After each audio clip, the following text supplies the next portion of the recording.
You're one of our haters who are out there watching. I want to warn people about hypnoporn. I need to stay meta. Like, what? If Jim would shut up for a second. Oh, high fidelity. Okay, don't tell me to shut up. I'm not whining. I eat doggies. I eat doggies. Feels like a party.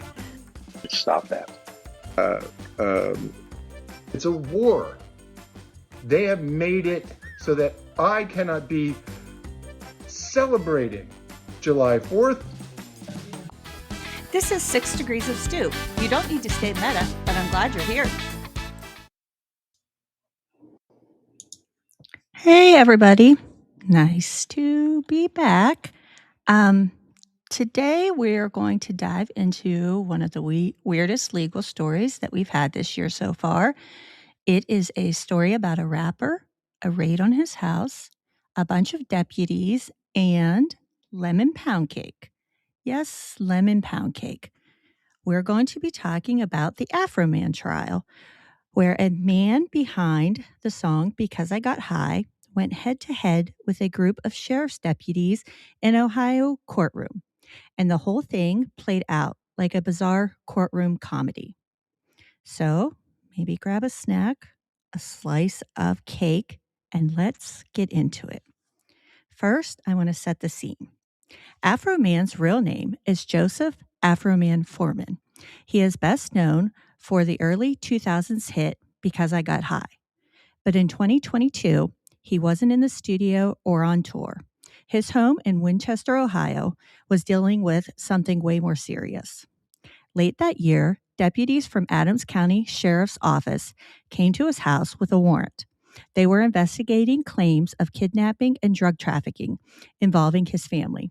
They raided the house, cameras rolling, guns drawn, the whole Hollywood-style package. But here was the twist. No charges ever came out of that raid. Now, if you're Afroman, how do you process that? For a lot of people, it would be trauma, anger, maybe even a lawsuit. But for Afroman, it became material. He took the footage from his home security cameras, the same footage that showed deputies bursting through his door, and turned it into satirical music videos. The most famous one is called Lemon Pound Cake, where he basically mocks the officers, weaving their images into a story full of jokes about pound cake, sex, and police misconduct. To him, it was commentary on the raid, on power, and on policing. To the deputies, it was humiliating. Fast forward to 2026, and the 7 deputies from that raid decide to sue. Their claim, defamation and invasion of privacy. They argued that Afroman's videos turned them into national punching lines, damaged their reputations, and caused them humiliation, ridicule, mental anguish, and emotional distress.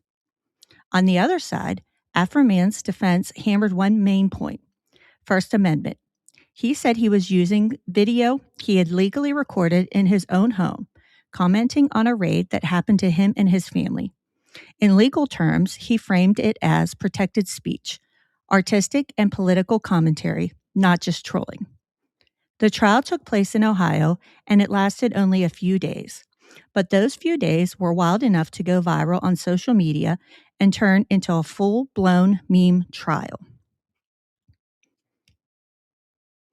And I am going to start with one small video, and then I'm going to play some of the more comical moments from the trial and some of the more serious ones.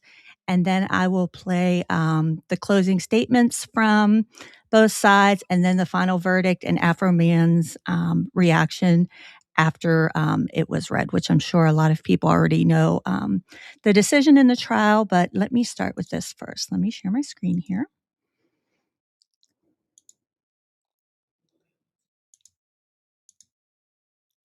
Make sure I get the right one.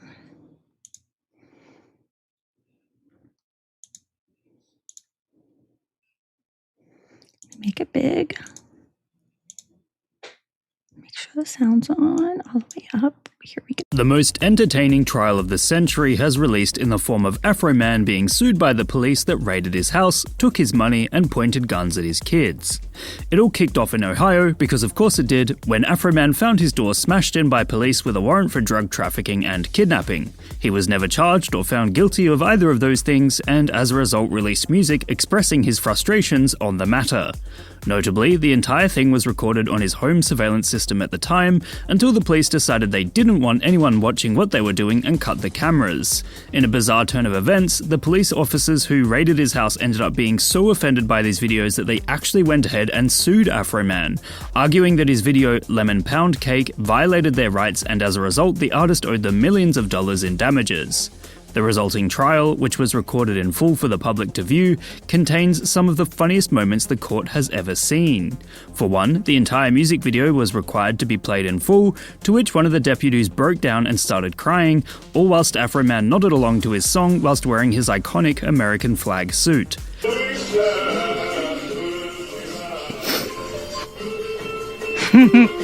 I can't. It's absolutely the Streisand effect out in full force, as the fact that these police officers wanted him to take his videos down so badly is what has resulted in them being viewed in an even more negative light. Afroman even said the unfortunate incident was an opportunity for him to run numbers up and be an entertainer. Clearly, he'd rather the whole thing have not happened, but it did, and so he's using it to his advantage in any way he can. And of course, once everyone was questioned in front of the jury and the proceedings were all over, all charges were dismissed and Afroman prevailed. Because when everything that happened was put under a microscope and reviewed, it turns out freedom of speech won the day and took place. It's the perfect example of how an artist can use their talent to make a strong case for themselves, and it does bring to attention the fact that some people in power assume because they have authority, they can get away with pushing others around. In short, the trial in which Afroman was sued by the police officers who raided his home ended up being dismissed, as it quickly became clear that it was so ridiculous it became entertainment itself. See you next time on Lessons in Internet Culture. And that was a little bit that kind of explains everything that happened. And now I'm going to move to, and you'll have to excuse me because it's, I'm going to go through the transcript. I've watched the whole trial, but I know where some of the funniest bits are throughout the transcript. So I will click on those and we'll watch various officers, and then we'll actually listen to Afroman's testimony. But it's pretty good. Now, this is one of the first deputies that is called, and it's interesting when you hear him talk about, you know, how he was defamed and how he was hurt. And here he's being asked about one of his brothers. And it's interesting because his brother, and when you listen to this, had charges against him and was let go of the police force. And you're going to hear that here. Let me make sure the closed captions are on. Here we go. Now, you mentioned you have some brothers. Do you have a brother that worked in law enforcement? Yes. Was he the chief of People's He was. Police? Why did he leave? Why does it matter? Your Honor, it has been brought up because one of the images has William Newland, and as you read through the post actually talks about Mr. Newland leaving the police department, so therefore I am building a foundation to show the truth of what statements are in there. Is that the reference to the plaintiff's picture you're talking about? It's a reference to one of his exhibits, yes. Give me a second, I'll tell you which exhibit. As long as it refers to that exhibit, I get where you're going, so you can keep going. Okay. I'll re-ask the question. Why did your brother leave the People's Police Department? He was charged with some kind of crime through the Adams County Prosecutor's Office. He was subsequently convicted, and he resigned or quit sometime during the process. And it is a fair statement to say it involved minor children? I really don't know anything about the investigation. You don't know anything about your brother's crime he was charged with? Just what I've seen on Jail Tracker in the past. So you're not close to your brother? I'm not, no. Okay. Are you close to your family then? Yeah, most of my family. Then why not your brother who's in law enforcement? Well, we were both in the Army at the same time, separate parts of the world. We kind of got close again, and then once this, his issues happened, we kind of just drifted apart again. So you drifted apart once he had a criminal problem? Correct. Okay. Let's talk about that. Has anybody asked you about that prior to 2022 when he was charged? No. No one asked you about your brother? I'm sorry. Like before he was charged and it came out to everybody? No. So no one asked you about your brother being charged with a crime? Yeah, after the fact. I've been asked about it. When was the first time you were asked about it then? It would have been shortly after he was charged or arrested.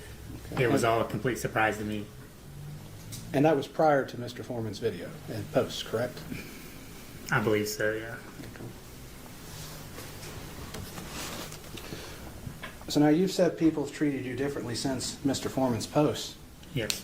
So people come and ask you about your brother. Did they treat you differently because of that? It was just on a smaller scale. I was asked about it, and then that was it. It wasn't shared, and I wasn't put in music videos and everything else because of that reason. But your brother's criminal charge and everything was in the front page of the local newspaper, correct? Yeah. So everybody in Adams County knew that your brother was charged. Correct. And so did people treat you differently at that time? No. Not at all? No. Why didn't they treat you differently? That'd be a question for them. Okay. I thought that was interesting because he's saying how different he was treated after Afroman's songs and everything. But there's his brother who was a police officer, same as him. It's all over the front page of his local newspaper. It involves charges of children, minors, which he's trying to avoid even talking about. So I thought that was a good defense question, and knowing that background, I thought that was pretty interesting in the trial when I was going through it. Now, excuse me for a moment while I scroll down through this. Again, I really should have taken timestamps. I apologize. But like I said, I watched this whole thing and I know where the interesting bits and pieces are here. So you just have to bear with me. I did think this was an interesting trial on artistic expression and how they try to present false light and things like that. And it's really hard to prove that somebody's defamed you or painted you in a false light. Let's see here. Okay. I think this guy was pretty boring. Okay, we'll go on to the next one. Let me see here. That's the beginning of the lawsuit. Let's go to this one. I looked a lot different. I don't pay for YouTube Premium. I started my degree in Pay for enough 1986. services. Times as a law. Okay, let me turn on the transcript for this one here. I was going to do this live, but I really have a lot of things going on at the moment. So it's easier for me to do a static record and then upload it. I can get it.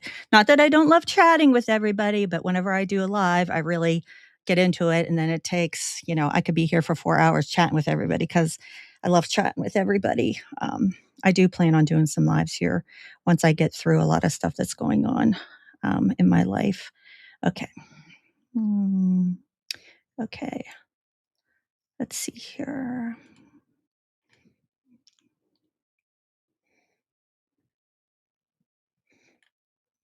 Okay. Okay. Scroll down through here. See what else we've got here.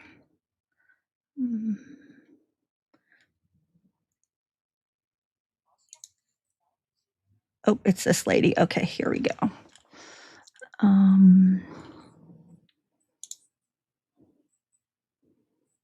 This is the one that cries. I'll play her as we're. Yes, sir.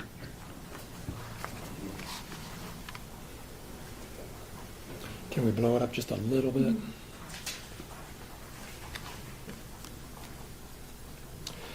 Okay, down.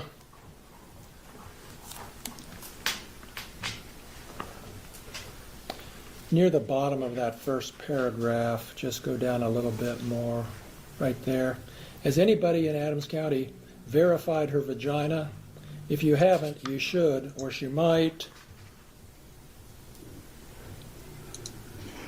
I do want to say something here. I think it's important to talk about. There is artistic expression and everything like that, and Afroman's entitled to say what he has said. But various people in the LGBTQIA IA plus community have said, and I just wanted to touch on that this does, veer off into transphobia and different things that he has said about this woman. But again, he has freedom of speech, and this isn't false light or anything. That he has the freedom to say what he does here. So it's the same as the other things he said about the other officers, and the things that he said about them too is really some of that stuff, crosses lines. But you have the artistic freedom to say what you want to. So I just wanted to touch on that. I'll whoop out something bigger than yours. If this lady is your friend, I wouldn't leave her alone in my house. Or I'll put it this way, if you leave and your video system is messed up, etc., etc. And then down below a little further, my name for this particular officer is Lieutenant Mona Lickamlow Lisa.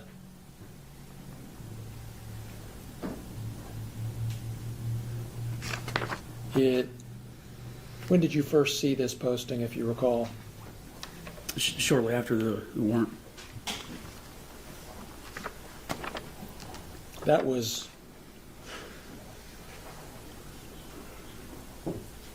over three and a half years ago. Is that right? Yes, sir.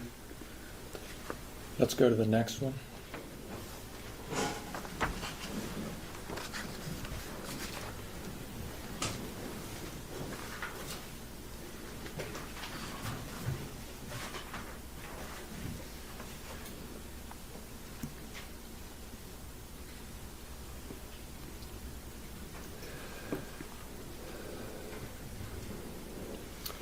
And you see here at 22. Yes. Same one. All right. Lieutenant Lickamlow Lisa ate my ex-wife just like pizza. Is that what you understood that to say? Yes, sir. Let's go to the next one.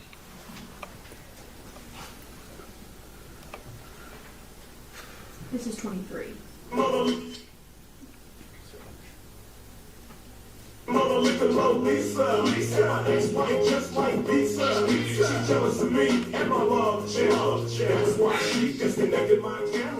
That's the same thing on a different platform. Do you know what? Can you tell what platform that is? Search YouTube. And the other one was Instagram. But let's don't play it. Just pull it up. See if we can. Number 22. It's number YouTube. 22. Yeah. There's YouTube. That's 22 again. That's YouTube. Yes.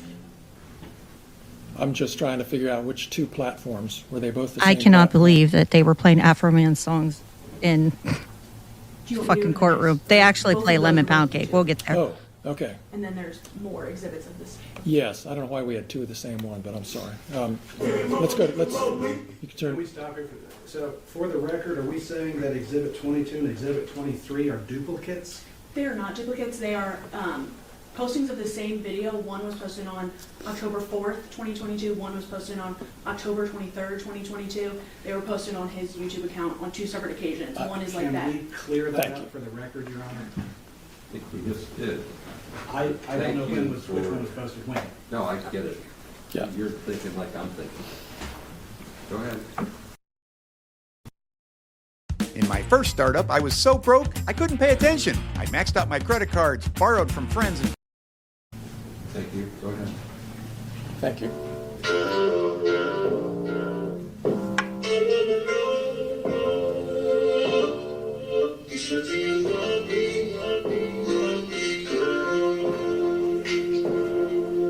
I think these are all her songs that he wrote about her. This is Lisa's song.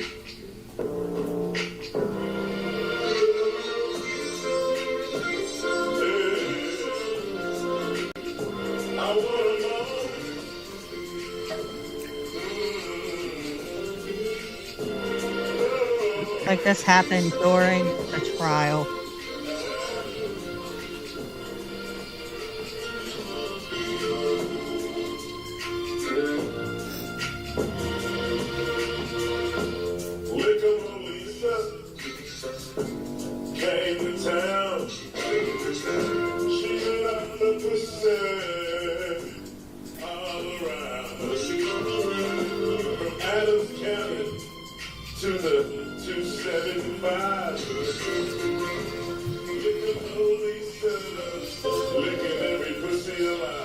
Oh my gosh, Afroman, too much.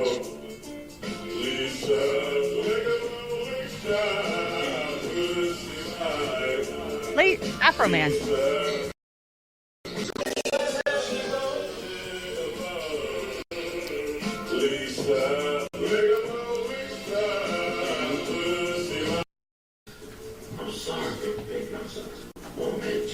I skipped that. You can go watch the video. Your own. Whew.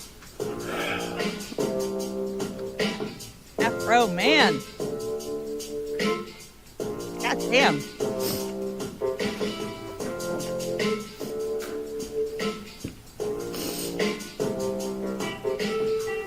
He has all of his videos. They're ranking up. I'll put them in my show note, my Patreon, where I put all the sources and videos and whatnot.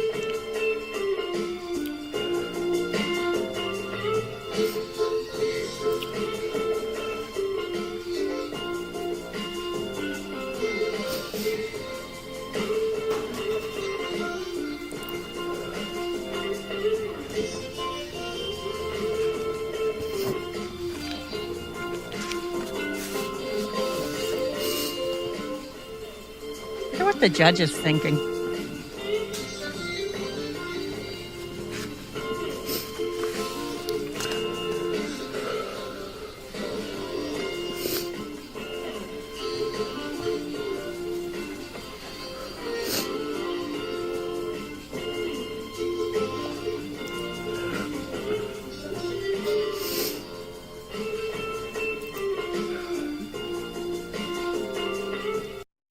I'll give you 15 minutes tomorrow to start.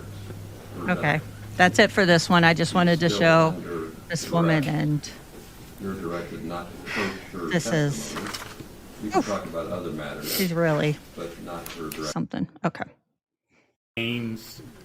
You back up. I was listening to that guy. Looking for the timestamps. Let me get through this Whether commercial. you're a professional or simply take pride in tackling your own outdoor projects, Harbor Freight. Okay. Transcript time. Okay, let's see.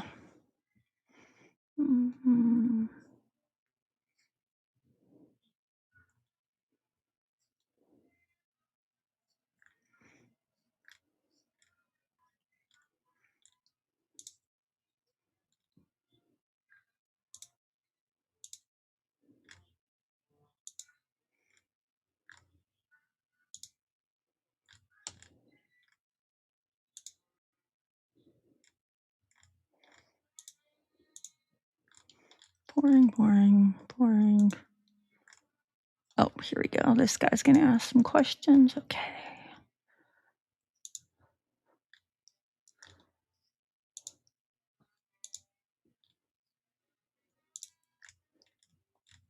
Wait until we get to somebody.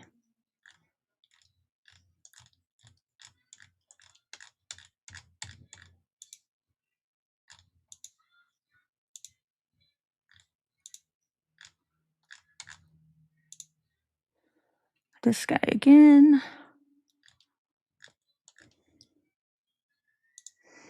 We're talking about the money in discovery because Afroman claims $400 was stolen. It was never showed up again.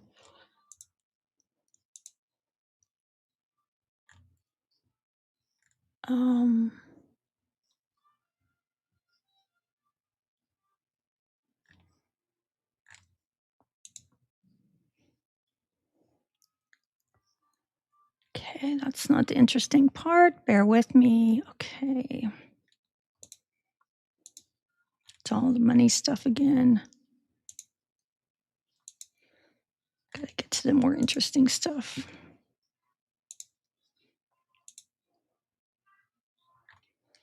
This guy was one of the most boring ones to testify.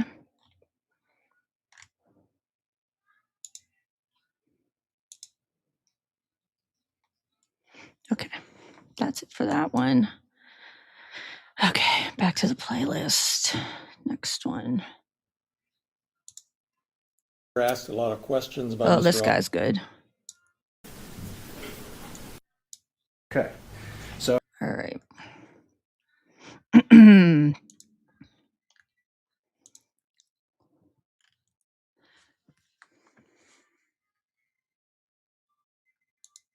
Okay, here we go. Can you tell me what fact about you that receding hairline or dipshit refers to, please? I'm sorry? What private fact of yours does that refer to? I mean, there's a picture of me, and let's see here. Talking about,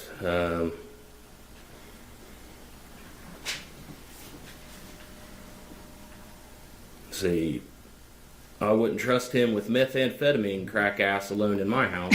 So I find that pretty insulting. I So can't. that statement is what you're suing on. Well, no. I told you this is one of many. Well, and that's why we're trying to You find. keep trying to make it singular. I'm telling you it's not singular, it's plural. Okay, and so one of them is dipshit, one is receding hairline, Yep. and the other is meth heads. Yes. Is there any more? Well, when he's sitting there making accusations against the organization that I, at that time, was working for, destroying community trust, all based off of a lie, that's what ultimately stopped. And that's community trust in the Adams County Sheriff's Department, correct? This is so absurd. Yes.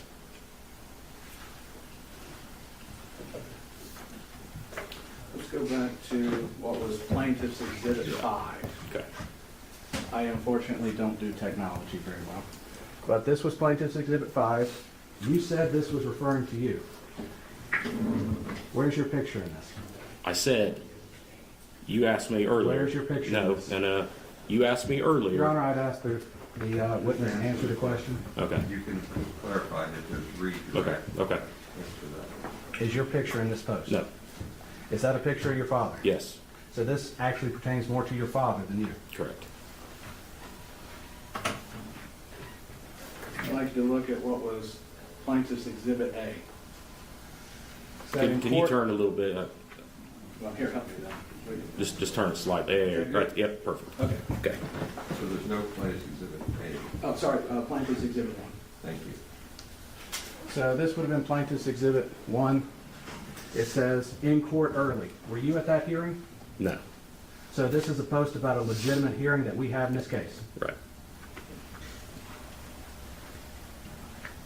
But you weren't present there. No. No, sir. Do you know if your attorney was present? I don't know. This kind of goes without saying, you're not a judge. Nope. You're not. Exhibit number? Oh, are you not? Thank you. This would be Plaintiff's Exhibit number 6, the one about Roy Gabbard. You're not a judge? Nope. You're not Roy Gabbard? Nope.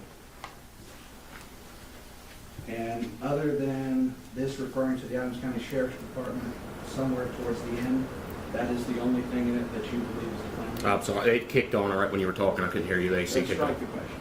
Okay. I'm sorry. Poor timing. This would be Plaintiff's Exhibit number 8.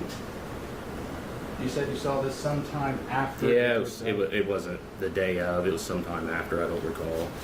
How long after? Within a week, I'd say, probably. But you're not identified in here? No. And it just talks about the department in general? Correct. It just talks about a guy that hit Mr. Foreman's mailbox? Correct. And you didn't hit Mr. Foreman's mailbox? No. Okay.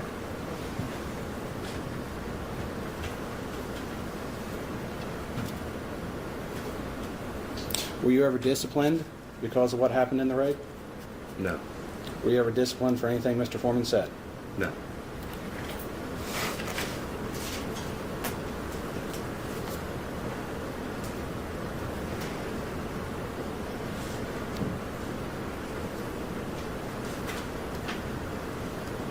Other than your voluntary resignation, have you lost any other income?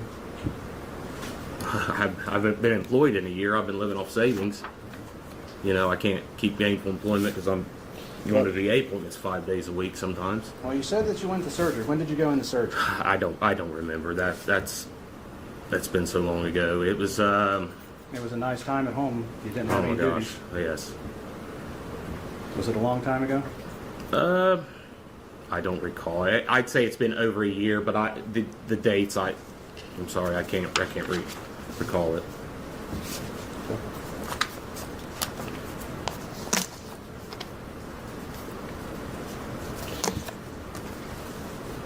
So. Okay, we're going to skip ahead here. Oh, gosh. God damn, every time a commercial. Williams Jr. live in concert. Is it true that Mr. Foreman called you a hunchback? Yes. And specifically compared you to Quasimodo, Yes. the Disney hero? I'm assuming that's who it is. Quasimodo from the Disney movie The Hunchback of Notre Dame? I've never watched it, so I don't know.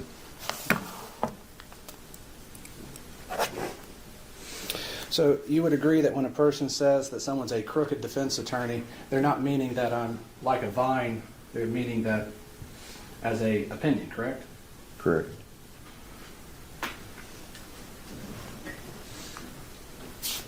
Would you agree that when someone calls you a thief, it might be an opinion of theirs?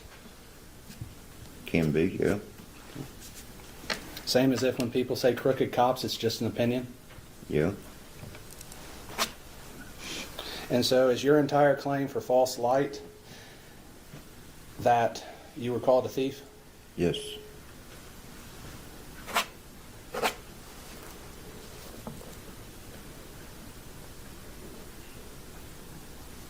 And you would agree that Mr. Foreman is an artist subject to exaggeration? I guess so, yeah.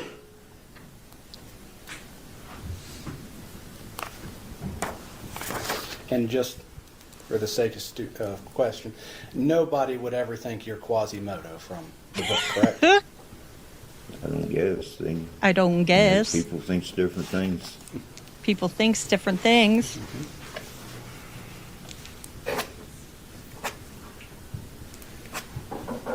Have you ever taken a chance to talk with the local newspaper, the People's Defender or Informer, to tell them your side of the story? No. So how long before you filed the lawsuit through your attorney did you send the cease and desist letter to Mr. Foreman? It was whenever he sent it. When my attorney sent it to him. So you never sent a cease and desist letter before the lawsuit was filed? No.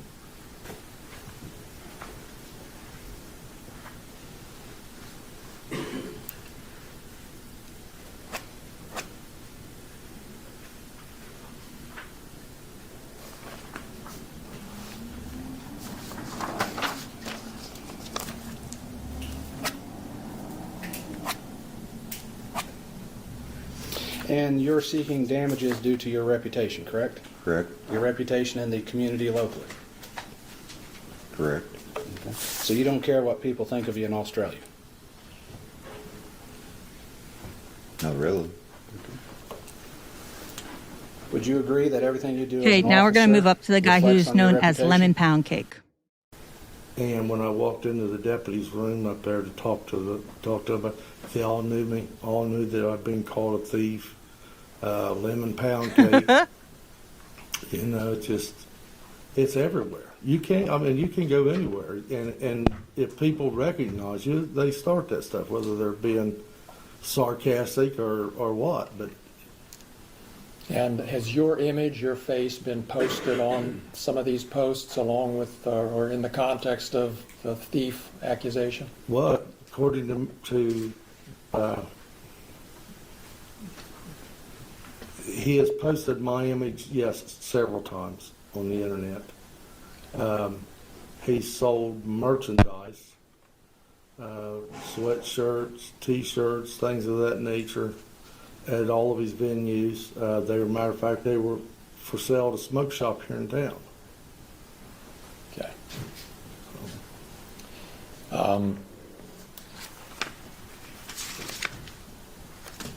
Those are all of my questions. Thank you. Thank you. So do you mind if I call you Sean or Sean Cooley during this time? Whatever you'd like. Well, let's rephrase that. Yeah, that'd be fine.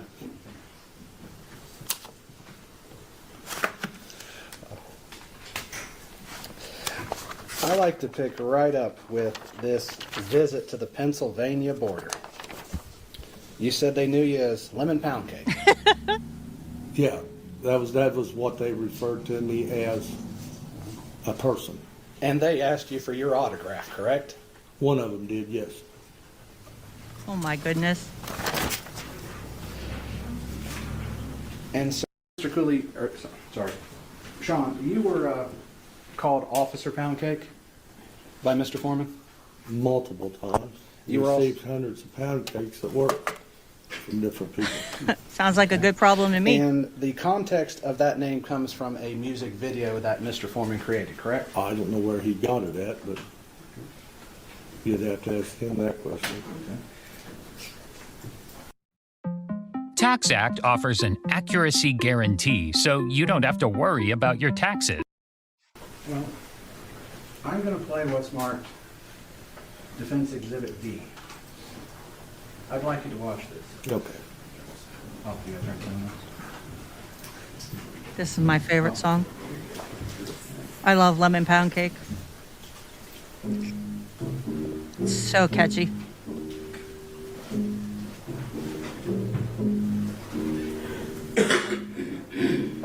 The Adams County Sheriff kicked down my door. Then I heard the glass break. They found no kidnapping victims, just a living pound cake. Mama's living pound cake. It tastes so nice.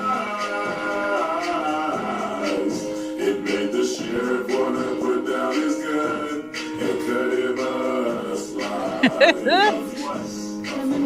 Lemon pound cake. He wanna put down his life. Lemon pound cake. Trending on TikTok. Lemon pound cake. He's a family guy. Lemon pound cake. Munchies because he got hot. Lemon pound cake. Pound cake. He's a Adams County Sheriff. He's hungry and he's big as hell. He was sniffing for weed. Then he smelled another smell. What was that? Mama's pound cake. It tastes so nice. It made the sheriff wanna put down his gun and cut him up. So, just for the sake of the record, we see two people in this video. Do you know who the lady is? Yeah, I believe that's Mr. Foreman's wife, ex-wife. Who's the other gentleman in the doorway? I can't tell, but I don't know. Would it appear to be Kenneth Dick? It could be. It's just not. Okay, so that was Lemon Pound Cake. Now we're getting to Sergeant. this guy. This guy is I'm not ridiculous. for sure the date that I was promoted to sergeant. Been with the sheriff's office since 2010, I think it was. Since 2010? Yes, How long have you lived in Adams County? my entire life. You went to school here? Yes, Do you have family here? yes, I do. You have a wife and children? I have a wife, 4 daughters, and 2 little boys, or 2 sons. So 6 kids altogether. Yes, Are all of those your own kids? we are a little bit of a mixed bag. I have 3 biological kids and 3 children that I adopted through foster care. Yes. What are the ages of your children? My little boy, who's biological, is 10 years old. My next daughter is 14 years old, who is adopted, and I have a 17-year-old that's adopted, an 18-year-old that's adopted. My 22-year-old son is biologically mine, and my oldest daughter, who's 26, is mine. They're all mine, but biological and otherwise. Yeah. And I've had the girls since my... Okay, now I'm going to move ahead a little bit in this because of the way this officer responds. And he sees a post and he says that his daughter comes home and is aware of this post that she sees and she was getting messed with at school. But why this becomes absurd is how this proceeds whenever the defense counsel ask him about it. So first, this is his attorneys, and then we'll get to Afroman's. How did you become aware of him? Of my personal post, I found out from my children.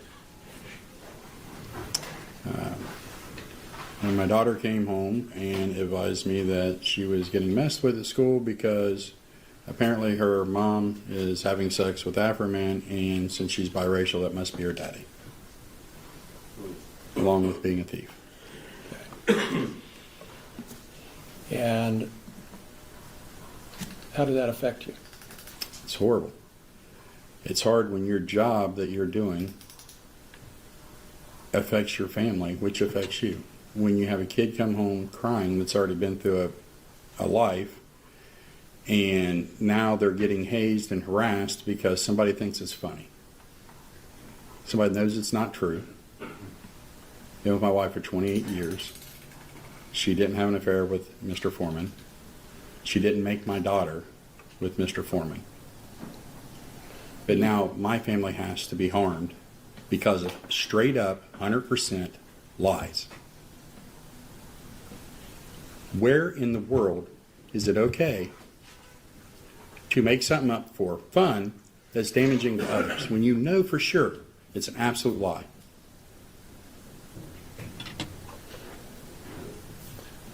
That's a problem.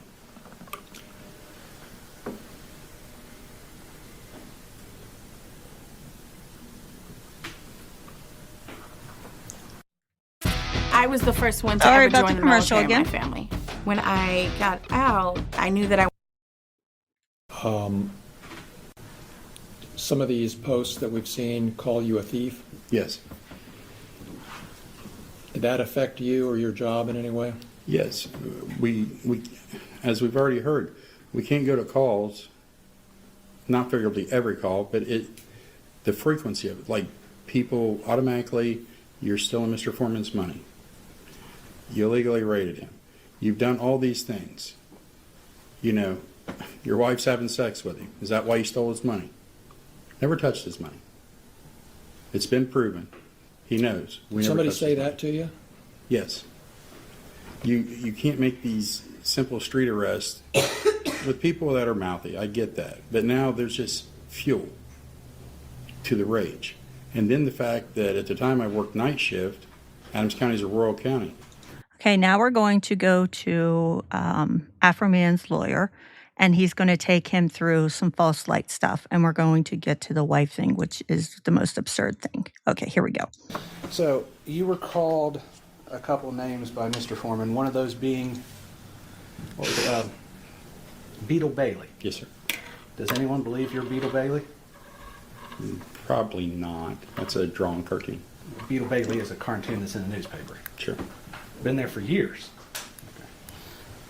So that would be an exaggeration. Okay. And when they call you a son of a bitch, that would be an opinion. I'd assume that would be an opinion. Okay. Because there's no way we can prove whether you're a son of a bitch or not. Nah, she's been dead for years. I'm sorry. I am sorry about your mother on that. I am. But you would agree, though, that when someone calls someone a son of a bitch, it's not necessarily a statement of fact. It's more a statement of opinion or a description of a person. Sure. Okay. The same thing with being called, I think it's Gomer Pyle. Yes. Okay. No one would think you're Gomer Pyle from the movie? Obviously, that's a character in a movie. Yeah. But you're not that person. No.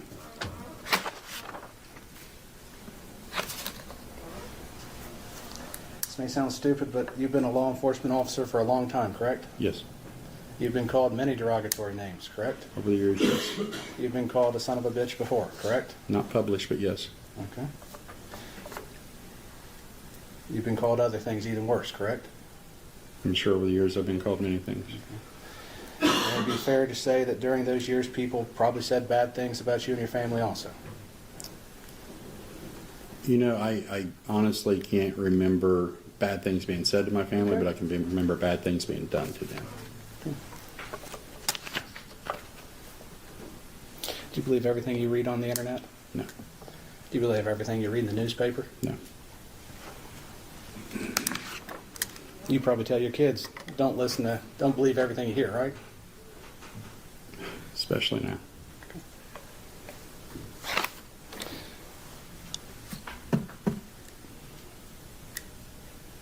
He looks like he believes in fake news.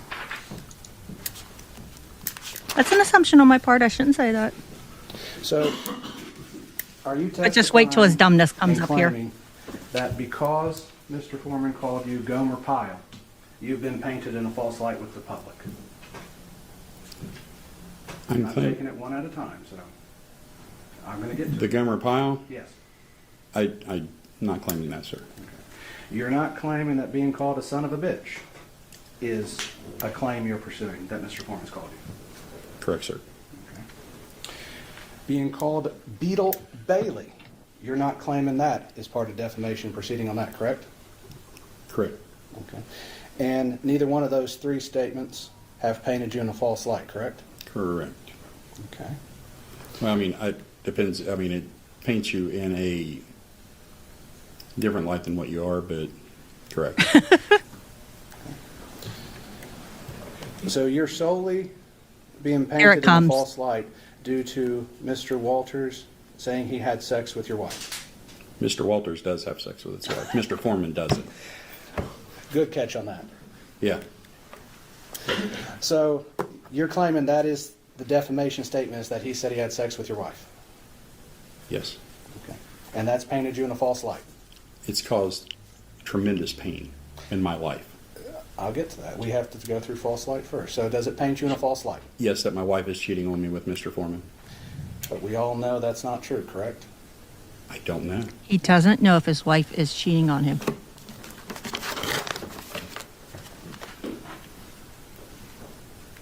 Wait, you don't know if your wife's cheating on you or not? You want to go there? No, I just want to ask that question because you said we don't know. I just Been need with the that answer. woman since middle school. I know. I would hope she wouldn't. But you know what?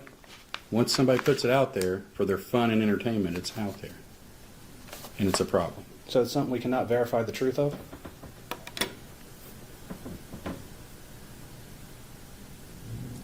Is Dude. it a thing that can be verified, true or false? Ask your client. Your Honor, I'm going to ask He's for so a directive stupid. to direct the witness to answer the question, yes or no, please.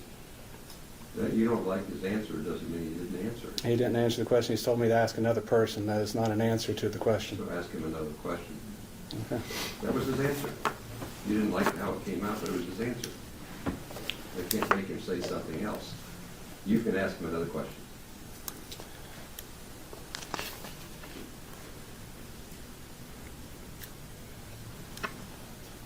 And so are you claiming that Mr. Foreman saying he had sex with your wife is a private fact about your life? My family is a private part of my life. Oh my About your God. wife. Him having an affair with my wife would definitely be a private part of my life if that was occurring. And Dude. that has affected your reputation? Yes. Okay.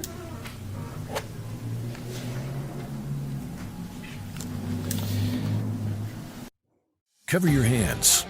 Reduce the risk. Find solutions This is- here. if I was his and wife, I would be get like, what the products fuck, now. man?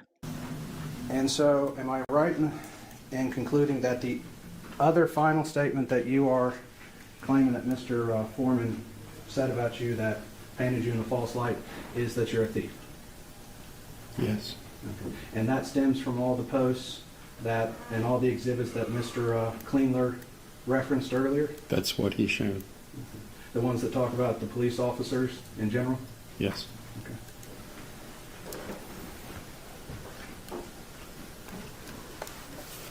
Were you Okay, ever, that's it for that one. Where are we at now?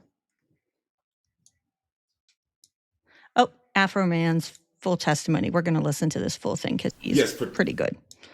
on cross-examination? So we will listen to Afroman's full thing. It is very important. It's only 30 minutes long, and it is good.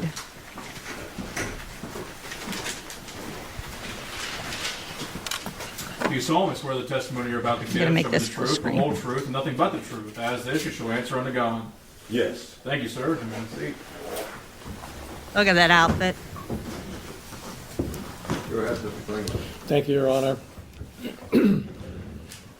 For the record, would you give us your name, please? My name is Joseph Edgar Foreman. You are known under the stage name as Afroman, is that correct? Yes, sir. And you create music videos and do performances, is Yes, that sir.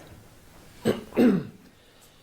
How many states of the United States have you performed in, do you think? All of them. All 50. Yes, sir. And how many countries have you performed in? I don't remember, but not all of them, but I've been to a few. How many live performances did you do last year, roughly? I don't know. Possibly 250. I don't know, but I don't know. It's a lot of days, but I don't know exactly. And you have a residence here in Adams County, correct? Yes, sir.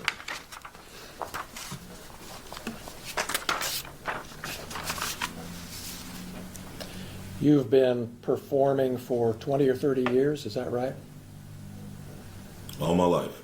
All my life. All right. Love my man. And is it fair to say that one of the first big hits you had was But Then I Got High? Because I got high. Because I Got High? He's like, get that right. Do you think it's accurate to say that that song has had over 300 million views on YouTube? Sounds right. You have a large presence on social media, obviously, correct?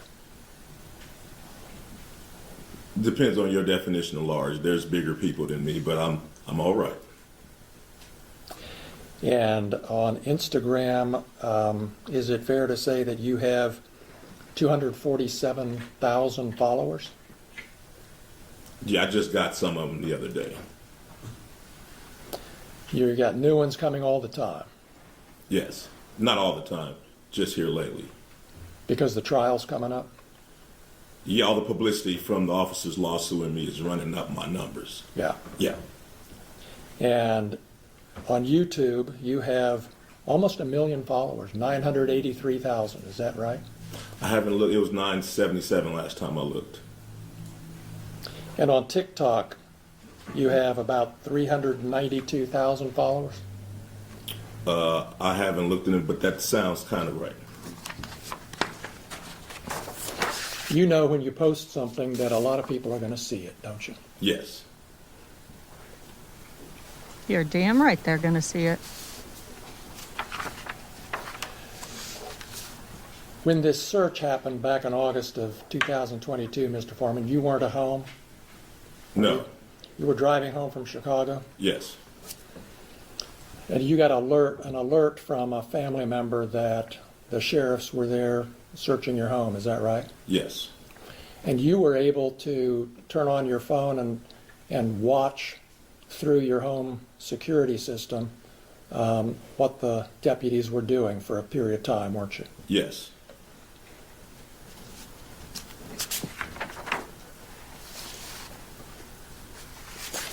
And is it fair to say you were angry and upset about this search? I wasn't happy.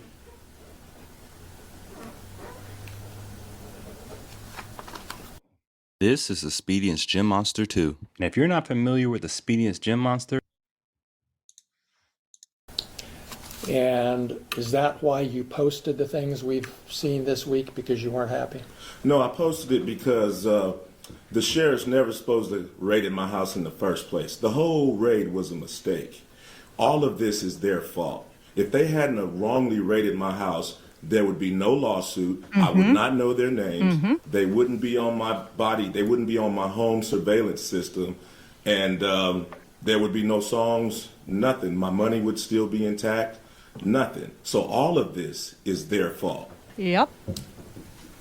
And because they executed a search warrant on your home, that gave you the right to post the things that we've seen this week on the internet?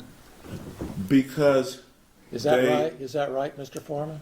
Yes, for tearing down my door, not paying for it, not being apologetic, me being a sport, doing something peaceful to raise the money to pay for their damages, me having the right of the freedom of speech as an American to talk to my family, friends, and fans about what the sheriffs did to my home. Yes, I had the right to my freedom of speech. After they left, I had the right to kick the can and to do what I had to do to repair the damage they brought to my house.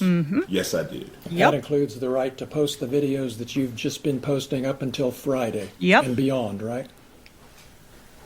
Yes, I have freedom of speech. I'm a rapper. I entertain. I write fiction, comedy. Yes, I mean, I entertain for a living like you practice law for a living. So I have to go to work.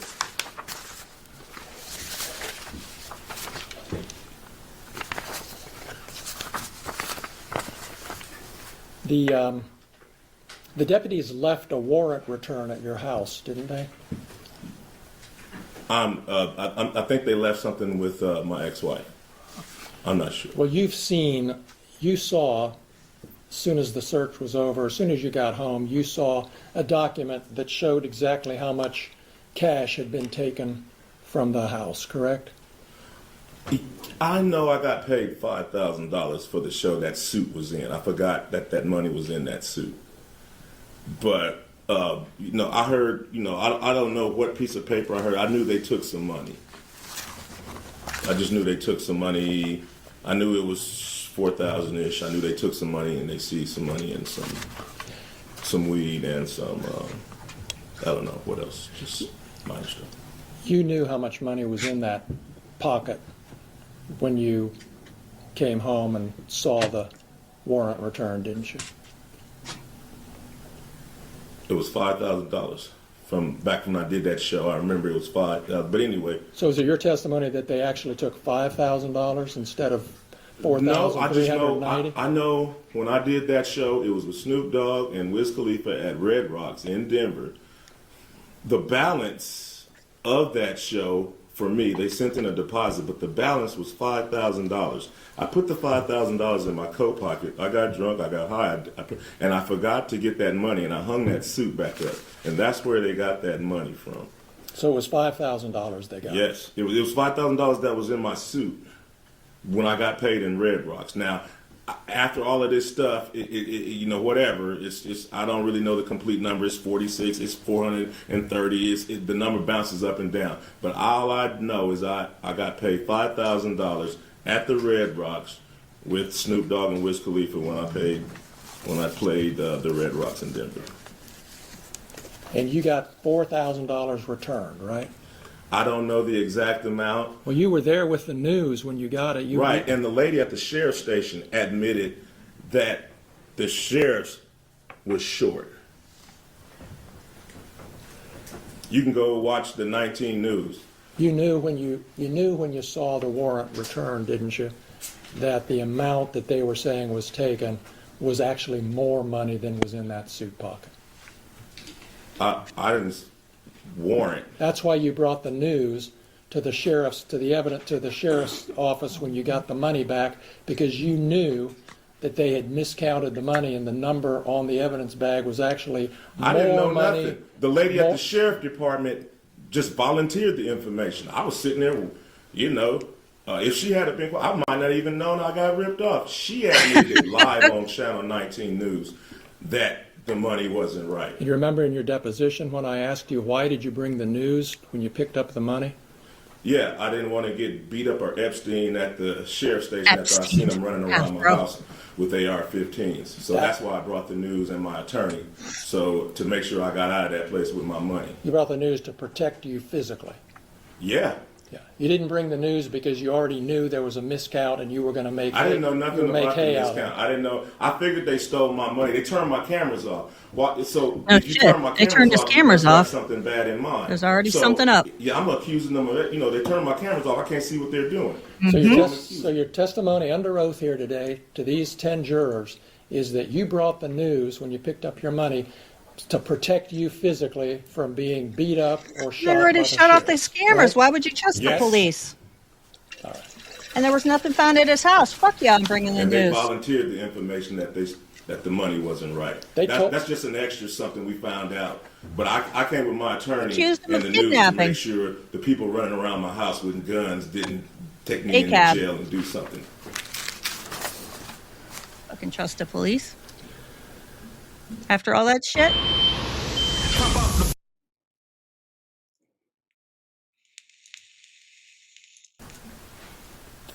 You had a safe in your home, correct? 2 of them. 2 safes. Did the sheriffs look into those safes, to your knowledge? Yes, they did. The deputies? Yes. And how did they get the combination? I gave it to my ex-wife so the sheriffs wouldn't pull my safe out the floor, take it to the station and put something in it and try to say that whatever they put in my safe was mine. So I went ahead and gave my ex-wife, who I didn't want to give my combination to, It was just safer. I went ahead and gave her my combination so they could open up the safe and realize that they just vandalized somebody that don't even have nothing in the safe. And do you know what was in those safes? It was absolutely nothing in the safes. Don't you keep jewelry in those safes? No. Didn't you tell me that in your deposition, that you keep jewelry in those safes? I do. Was anything missing from the safes when you got home after the search? I didn't put nothing in the safes. Was anything missing from the safes when you got home? Nothing was in them, so nothing was missing from the safe.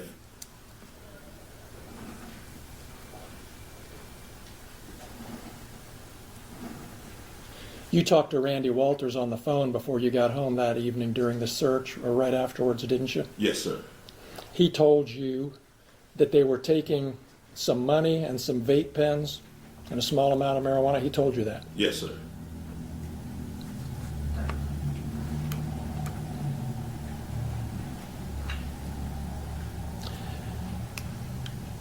You knew, didn't you, Mr. Foreman, that there had been an investigation by the Claremont County Sheriff's Office into the discrepancy about the cash that was missing from your home, correct? You knew there was an investigation.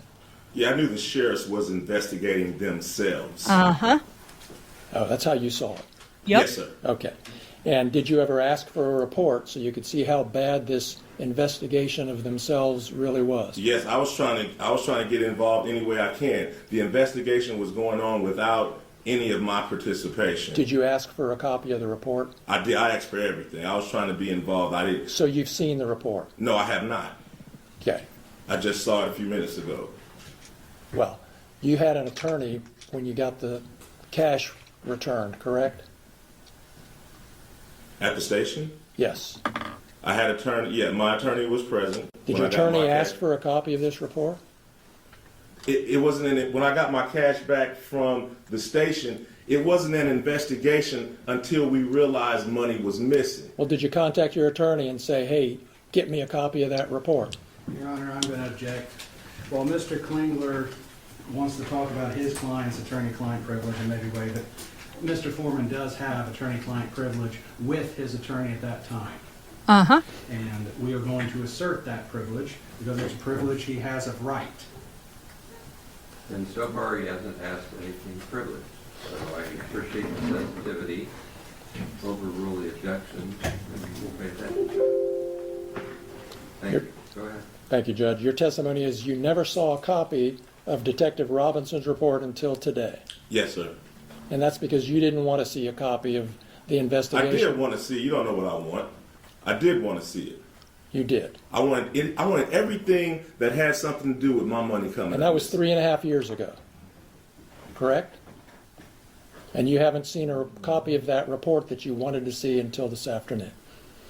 Did I stutter? Is that right? That's right.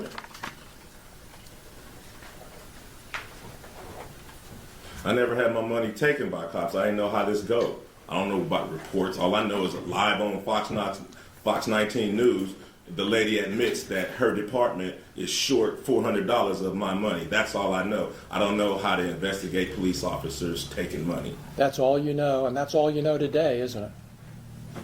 That's the whole basis of your claim that your money was stolen, is that the amount of money that was in the bags is different from the amount of money that was written on the bag. Yeah, my whole thing is they never should have raided me in the first place. That's your whole thing. That's my whole thing. That's your point, That's my whole isn't thing. it? If they never would have showed up, there would be no songs about them. I wouldn't know who they are. Their faces would not be on my video cameras. None of this, we wouldn't be in this room right now if they hadn't raided my house and didn't press no charges, didn't even know what they was doing. And I wouldn't be This Mr. whole 400. thing is their fault, and they're suing me for their mistake. And so you don't really care if they stole your money or not. You're just mad about what they did. I do care about if they stole one. But Police officers shouldn't be stealing the civilians' money. So I do care. All of it is an outrage. This whole thing is an outrage. You have no evidence that they took your money except for the amount on the bag isn't the same as the amount. How about the lady admitting that she took? Could you answer my? She admitted that she took my money on live Fox 19 News. Go argue with the film clip. Nobody. Go argue with her admitting. that she took my money. Nobody admitted that they took your money. Well, whatever. Go look at her admitting that the bag is short because it stayed open all weekend long or 2 weeks after Brian and Officer Cooley just left it and just mishandled it and didn't do it right. Just so we're honest with the jury here, Mr. Foreman, nobody admitted that they took your money, did they? They admitted it was short. Yes. Nobody admitted that they took your money. Correct? It was short. She admitted, she said that it was short. And usually it's $10, $5, $2 missing. How does $400 even come up missing? Odd.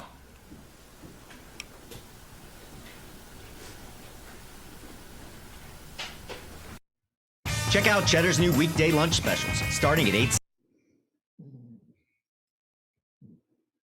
Chicken pot pie. You posted videos about Brian Newland doing hard drugs and snitching on his friend, and you posted those based on rumors, didn't you? We can look at your deposition, but before you argue with me, but isn't that a fact that you made those allegations based on rumors you said you heard? It's a fact. William Newland is a convicted pedophile, and Brian Newland is his brother. After I zeroed in on Brian, I asked about him. Come to find out, he's a large statutory rapist that has sex with all kind of underage girls. He buys them beers and gets them drunk and all kind. That's probably the reason he had to leave the Adams County Sheriff Department, because he beats up his wife and he messed with underage girls, and he had to get out of town and go get a job in Norwood. All right. You don't want to answer my question. I do. Please ask another one. Well, let me ask this one again so I can get an answer. Do you remember in your deposition when I asked you, you have no reason to think these rumors about Brian Newland are true, do you? And you said, well, it's more entertaining if it's true, and I can make some money. Do you remember that? No, I don't. That's a however long that deposition was. You can read the deposition and it tells you what I said. Do we have a copy, another copy of that? Because I'll show it to you, and I can show you my copy. Refresh your recollection. You're going to refresh his recollection. It's Trees. Then you Thank you, Judge. If I can get it working here.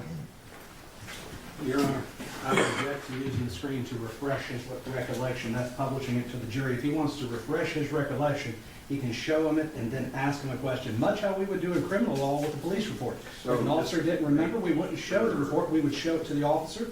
He would refresh his memory by reading it, and then we'd re-ask the question. do it that way. Just make sure you think he reads it right. I'm just trying to get through the verbiage. Just make sure you think he reads it right. Otherwise, I have to wrestle with you about whether he read it right. Sure. So just read it. And then if we want to move it as an exhibit, you can do that. Remember your deposition being taken, Mr. Foreman, in your attorney's office on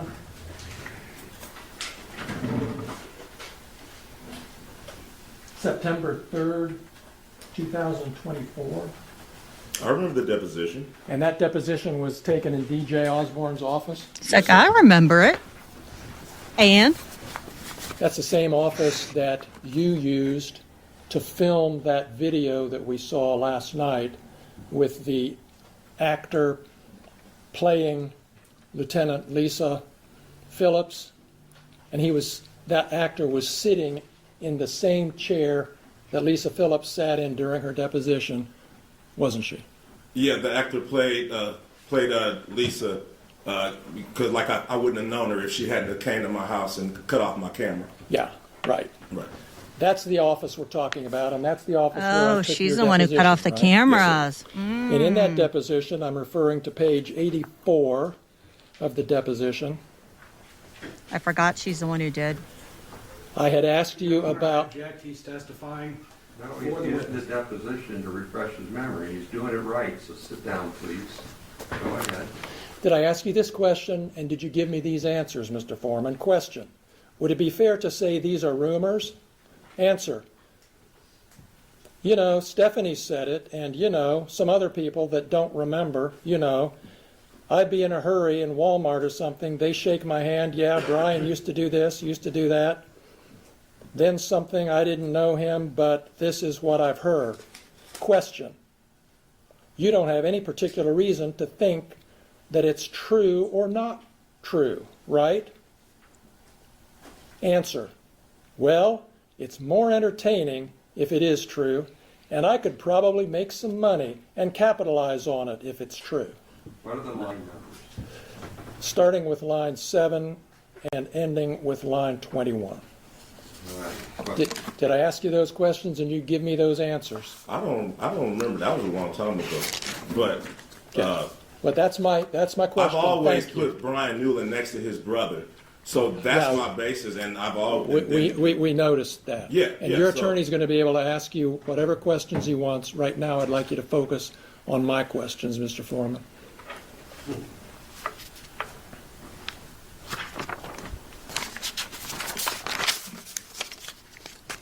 You have no evidence that Brian Newland ever molested little boys, do you? If you look at the picture, he's holding the little boy butt. It's too much for me. So if you just use your eyeballs, and then his brother's a convicted pedophile. That's your evidence for posting that pedophile stuff about little boys. I'm trying to figure out what kind of guy is kicking on my door. What kind of guy is walking around my house reading my bank statements? It's a dude that's possibly a pedophile, got a convicted pedophile brother, deputized by the sheriff, walking around possibly stealing my money. I'm just trying to figure out what's going on as I zoom in with my cameras. That's not the type of guy I don't think should be on the police force. I'm going to refer you again to your deposition. If you don't trust my reading of it, I'm happy to give it to you, Mr. Foreman. But on page 98 of your deposition, on that same day. You're not going to rattle the I Afroman. started my degree in 1986. 30 years later,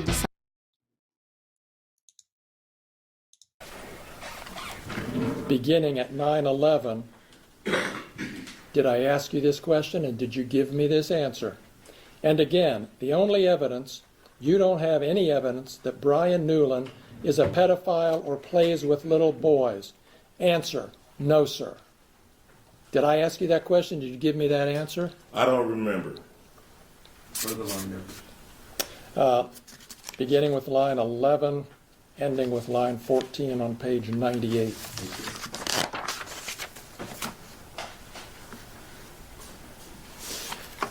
You have no evidence that Lisa Phillips stole your money, do you? I know if she hadn't raided my house, we wouldn't be having this conversation. Nor a lawsuit or nothing. They never should have been at my house. Since you're not going to answer my question, I'm going to go back to your deposition again, Mr. Foreman, page 102. Your Honor, if I may, can I just enter a continuing objection so I don't have to object every time he does the deposition? No, it's too important, so please be specific. Thank you. So I would enter a notation of objection at this point. He is now testifying for a witness. He is no longer refreshing his recollection. I'll be sensitive to that, so you can rephrase, I'll sustain that. You made the conclusion you didn't have memory, so you've got to go back and fix that. All right, Judge, I will. Thank you. Do you remember telling me in your deposition, Mr. Foreman, that you don't have any evidence that Lisa Phillips stole your money? Yeah, she cut off the cameras, but I didn't know who took them. So, for all the officers was a suspect in the at first, because I didn't know where. After the deposition, I realized that Brian Newland was in charge of the money, and I knew where to focus everything. But at first, all the cops was a suspect, especially after they cut off my cameras, and I couldn't see what they were doing. All right. Well, so you don't remember? Is that what you're telling me? I remember telling you that Lisa, probably didn't take my money, but I just didn't know. I just knew it was missing, and they cut off my cameras, so all of them were suspects until I figured it out. So until you figured it out? Until everybody figured it out, until it was solved of where the missing money was. All right. So just to clear this up and move on, you admit that you don't have any evidence that Lisa Phillips stole your money? No.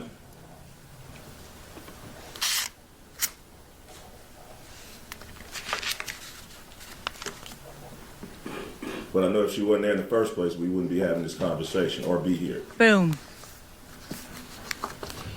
And is it true that one of your big motivation, really, in making all of these posts is to make money? To pay for the damage that they brought to my house under the circumstance that they shouldn't have even been there in the first place. Okay. So the answer to my question is yes, your motivation was to make money? To pay for the damages that they brought to my house under the circumstances that they shouldn't have been there in the first place. Have you made enough yet to make up for it? Not really. You know. How much have you made on it? I don't know exactly, but it wasn't hardly $24,000. $24,000. It wasn't that. It wasn't that. You're still making money on today, right? With the new posts and advertisements and things. It's publicity. You're still selling merchandise, aren't you? No, publicity. Just me. Just everybody. Thanks to them bringing publicity to this. It's just an opportunity to run numbers up and be an entertainer. And the more lies, outrageous lies you tell about them, the more money you can make, right? Fact, they never should have came to my house in the first place. Fact, if they hadn't have came to my house, they wouldn't have put themselves on the video camera and in my music career. All of this is their fact. All of this is their fault, and they have the audacity to sue me. These people and you are the predators and the victim at the same time. So what they did, searching your house, gave you the right to do everything you Under the circumstance that I got freedom of speech, after they run around my house with guns and kick down my door, I got the right to kick a can in my backyard, use my freedom of speech, turn my bad times into a good time. Yes, I do. And I think I'm a sport for doing so, because I don't go to their house, kick down their doors, flip them off on their surveillance cameras, then try to play the victim and sue them. Spring, the unofficial new year. You were at Lisa Phillips's deposition, correct? Yes, sir. In your lawyer's office? Yes, sir. Same office where you filmed part of that video last Friday? Yes, sir. And you saw how upset she was when she was answering your lawyer's questions about how this had affected her, right? Yes, yes. And you saw your attorney say, do we need to take a break? Yes. And you saw her say, no, let's go on and get this over with. Yes, sir. You saw all that. Yes. You knew she was upset. Just like she knew I was upset when she was standing in front of my kids with an AR-15 with her hand around the trigger ready to shoot me. Just like she knew I was upset when she cut my cameras. But I'm not a person. She is. So I'm sorry for being a victim. Let's talk about the predators. Okay. So you saw all that. You saw how upset she was. You heard the testimony about her children. You heard the testimony at the depositions about Randy Newland's daughter who came home upset. You heard all that. But you're still posting stuff about it. Yeah, because I understand it was Randy's fault and all of their fault for coming in my house in the first place. So if they hadn't came to my house, their children wouldn't be saying nothing. None of this would be going home if they did their research and did things right. So all of this is their fault. And now they want to sue me for their mistake.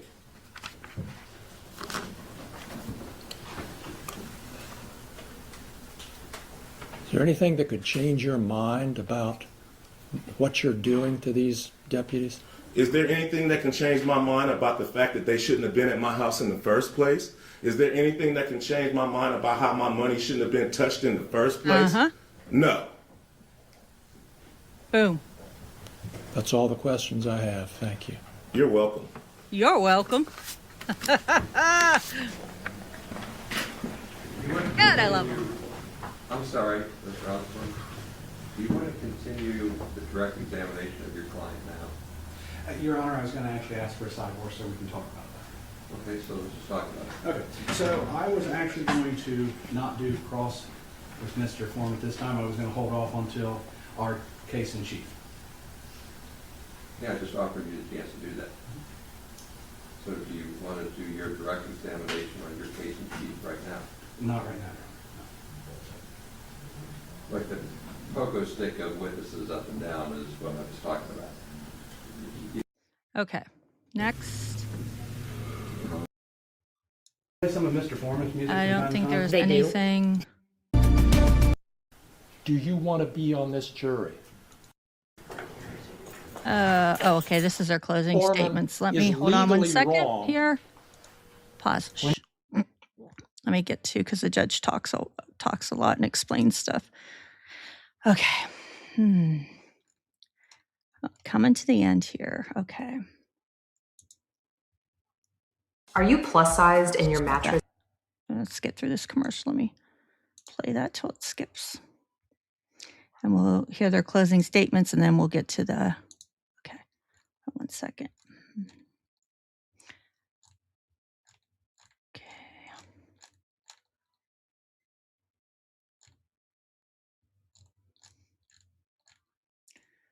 So closing arguments are meant to, blah, blah, blah. If you want to take notes, do so. Okay, they take a short break. It's 45 minutes, I think.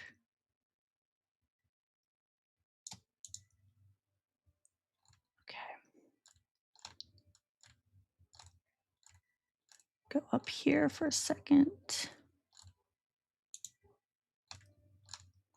A little bit more.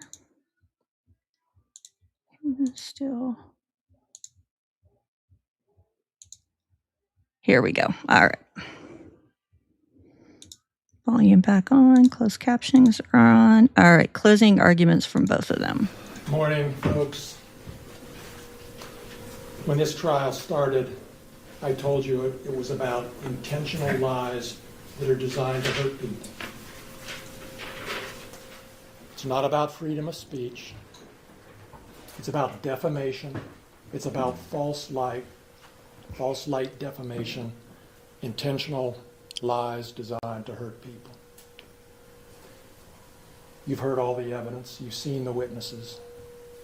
I'm not going to go over it. But I will say a few things to underscore what I think is most important for you to keep in mind as this case is turned over to you. From me, from the plaintiffs, to you.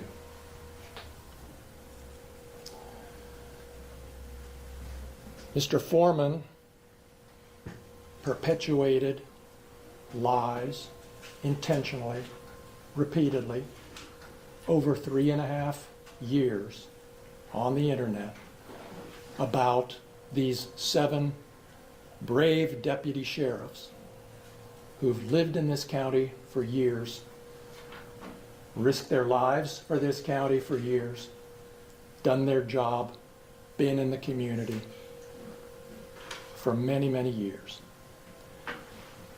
Mr. Foreman did it intentionally.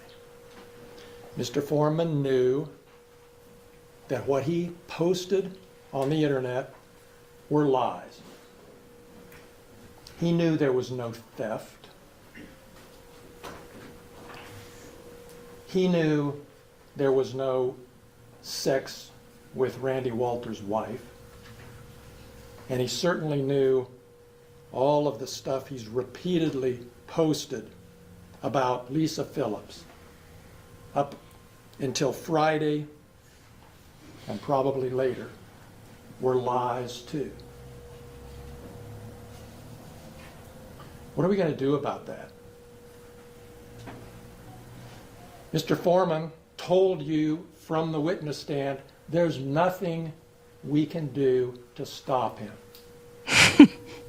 Because he has freedom of speech. He does. To lie about people intentionally. It's...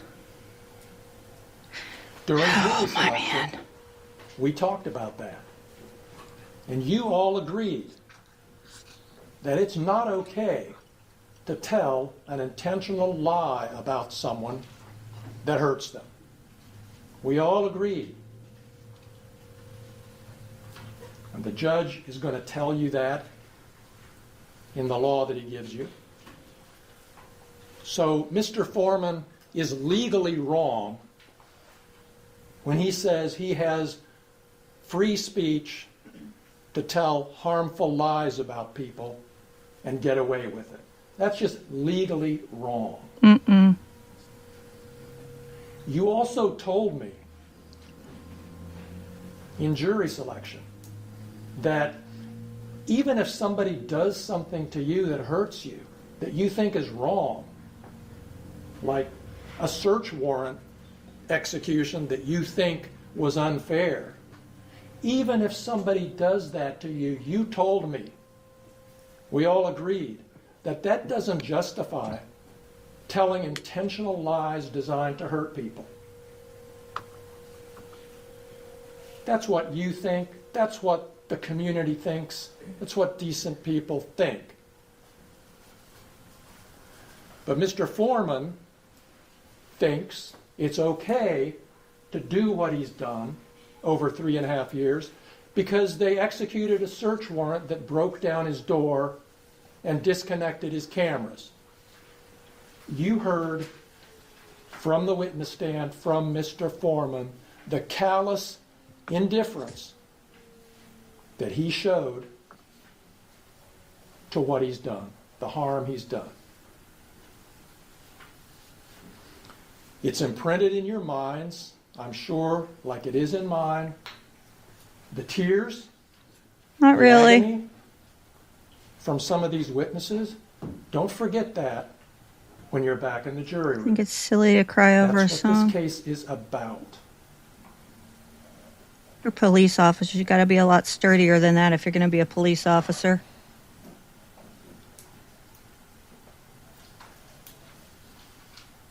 Thicker skin than that. You are here because you agreed to be here. You showed up on the first day. Not everybody does. A lot of people don't respond to their summons. You did. I asked you, do you want to be on this jury? And you all said, yes, I agreed to be on this jury. You're all here now, in this place, in this courtroom, for a reason. And I believe there's a power higher than us Oh, gosh. that brought you here today. Throwing out God to do now. this job, and that you are the chosen people to do it. Oh, my gosh. Nobody else is going to do it. God chose you for this There's not gonna be jury, a another higher trial. power. There's not going to be a second Get out of chance. here with that. This is the day to decide whether Mr. Foreman gets away with what he's done and whether these plaintiffs deserve something to make up for what they've been through, and whether the community is told that what he did is unacceptable. It's not okay. From food-grade lubricants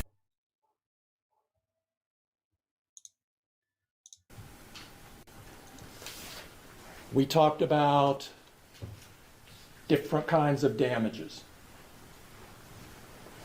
There's not going to be economic damages in this case. There's no doctor bills. There's no damaged property. There's damage to reputation. There's pain and suffering. There's public humiliation. There's everything you saw and heard from these detectives from the witness stand. And the only thing you can do as a jury to decide this case is to render a verdict of money that somehow stands in, somehow represents the harm that these deputy sheriffs have been put through over 3.5 years. That's all you can do. You can't issue an order that says stop. You can't issue an order that says, say you're sorry. All you can do is issue a verdict for an amount that fairly stands in, represents what they've been through, what they've lost. No one else is going to do it. The judge isn't going to do it. Court of Appeals isn't going to do it. It's your job. And you're the people. God, you're boring.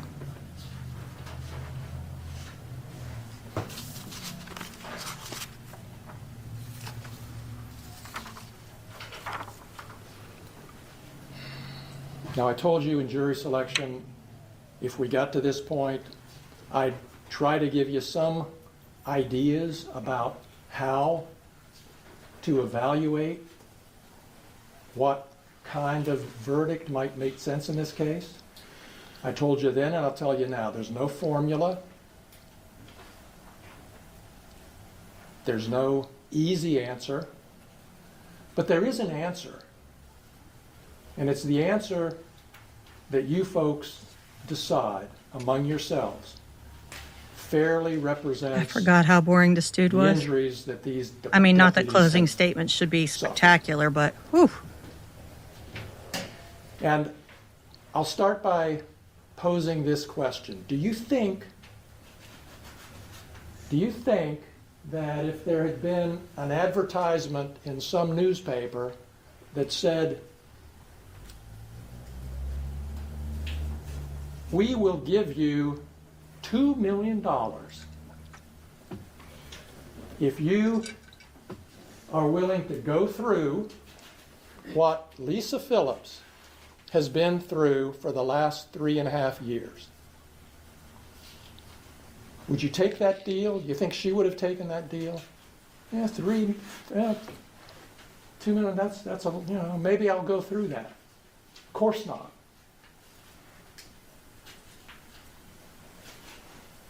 Do you think Randy Walters, do you think Brian Newland, do you think any of these deputies would have accepted some amount of money in order to go through, in exchange for going through what they've been through? I don't think so.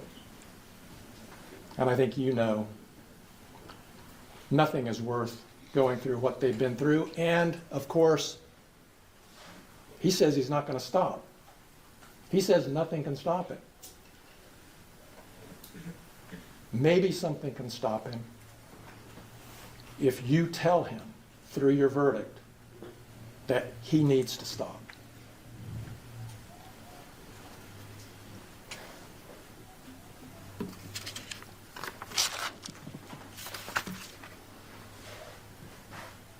I'm going to tell you what I believe is a fair verdict for these plaintiffs. And it's up to you, of course, again, to make the decision. But I would ask you, I'm going to ask you, and there's a verdict form which, excuse me 1 minute.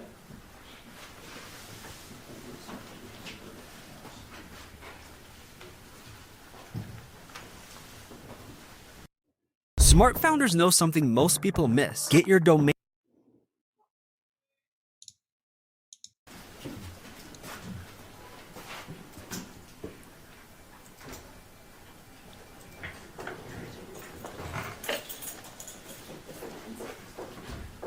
Come on, dude.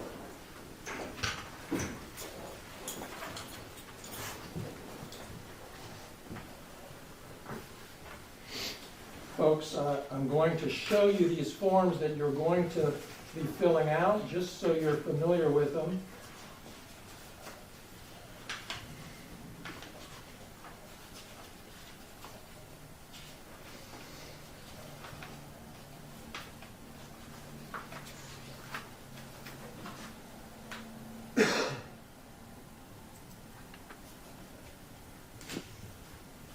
This is just an example You're going to have a different form for each of these plaintiffs, okay? This one happens to be a verdict form for Lisa Phillips.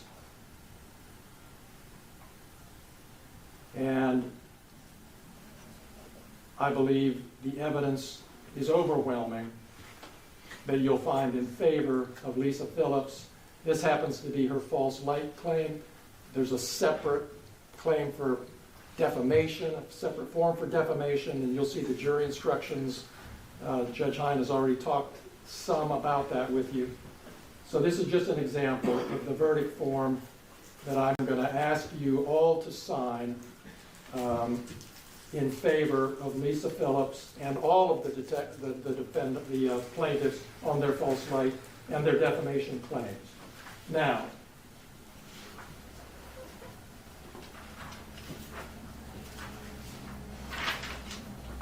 there's another form called an interrogatory, and I'm just showing you Lisa Phillips's form. And it says, we, the jury, find damages for plaintiff as follows. And then it gives a little description of the kind of damages. And there's a line for your decision, and there's signature lines for each of you to sign. For Lisa Phillips,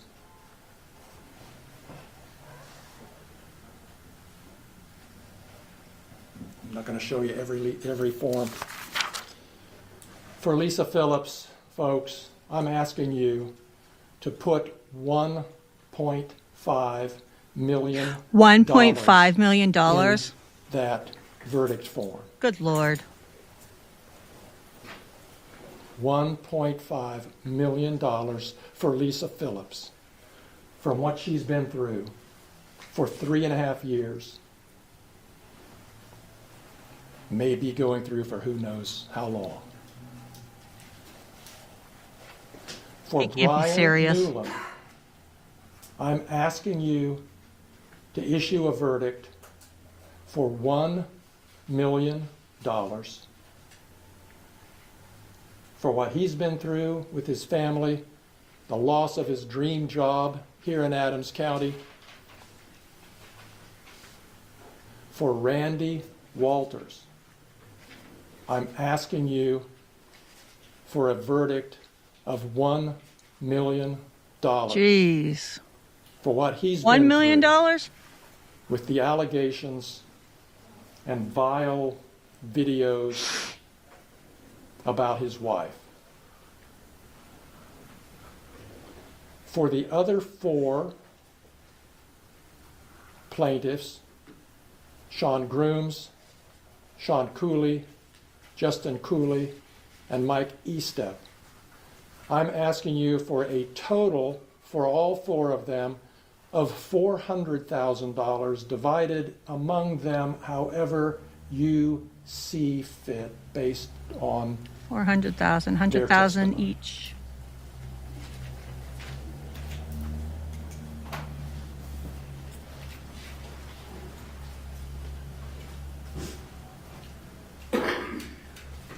You, of course, can award less. You can issue a verdict for more. That's what I'm asking you to say in your verdict form based on this testimony. Now, let me close my remarks by looking into the future here and looking at the future if there's a verdict for the plaintiffs and you award the plaintiffs a fair amount of money.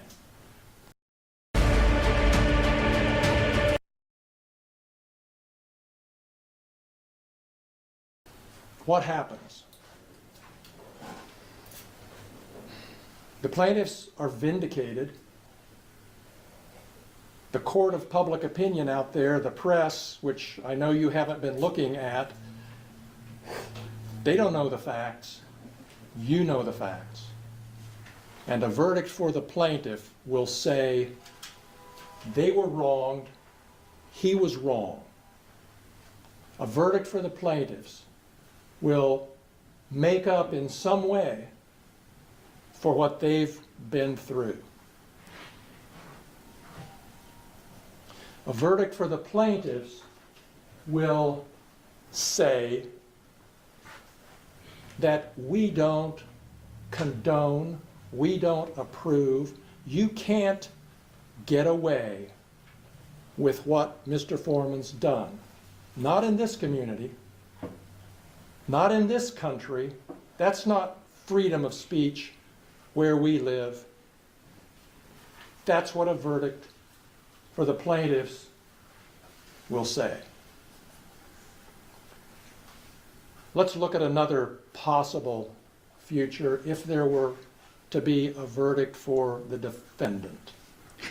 Or if there were to be a verdict with a small amount of money attached to it.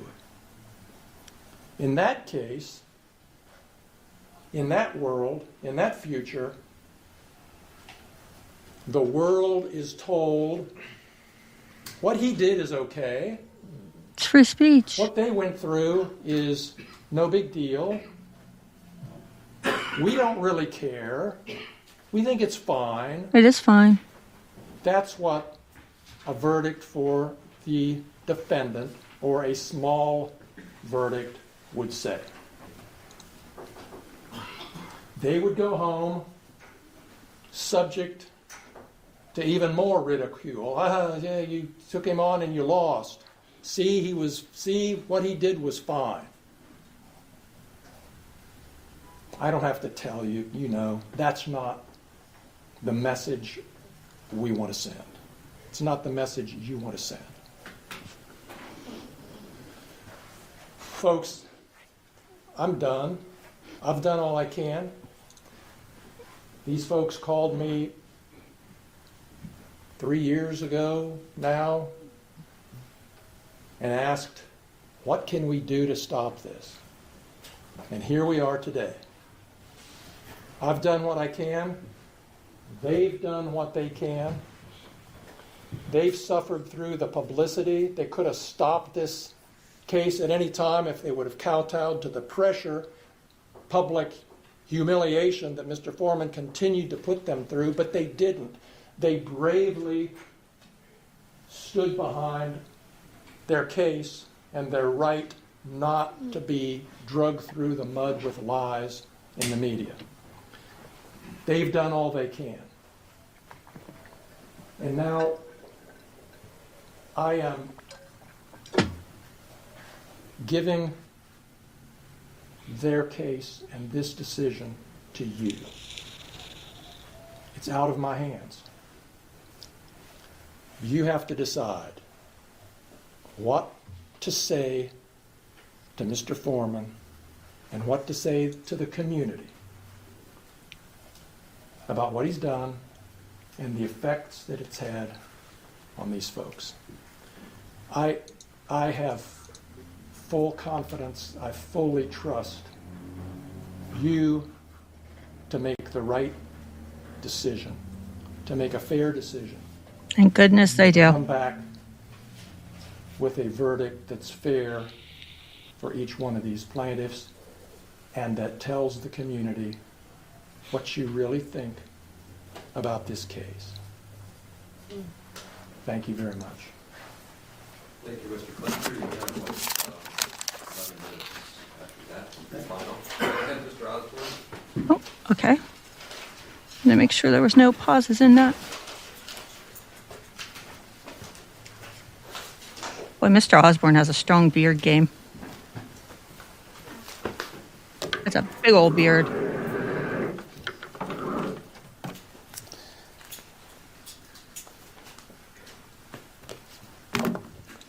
Ladies and gentlemen, thank you for being here. This has been a long 3 days. It took a second for me to even count the number. It's been so long. A lot's happened. You've done your duty as jurors. You've paid attention to the evidence. I'm proud of that. What makes our country great is you have the right to have a jury trial. You have the right to people in the community to see this, weigh the evidence, and make a decision. And I'm proud that you guys are here and doing that.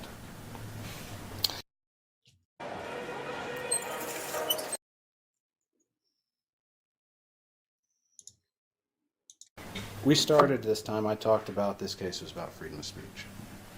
But let's talk about what it's also about. It's also about music. Not all music is tasteful. Mm-hmm. Not everybody likes all music. Yep. There's some songs I hate. I think we can find plenty of people that find songs they do not like. But Mr. Foreman, Joe, is a rapper and comedian. It's what he's done his whole life is rap, make songs. We got to think of what rap is, because music does not exist in a vacuum. Music evolves over time. Take a look at jazz. It's evolved. At one time, it was distinct in a certain subculture, and it has now expanded. Rap is the same. Rap started out as a means for people to express social commentary, opinions through entertainment. Look at the song by NWA, or they call it Fuck the Police. I think I said that right. It's a social commentary. Yep. On what was going on in their lives. Their personal effect, the personal things happening to them, combined with entertainment, which unfortunately is exaggeration.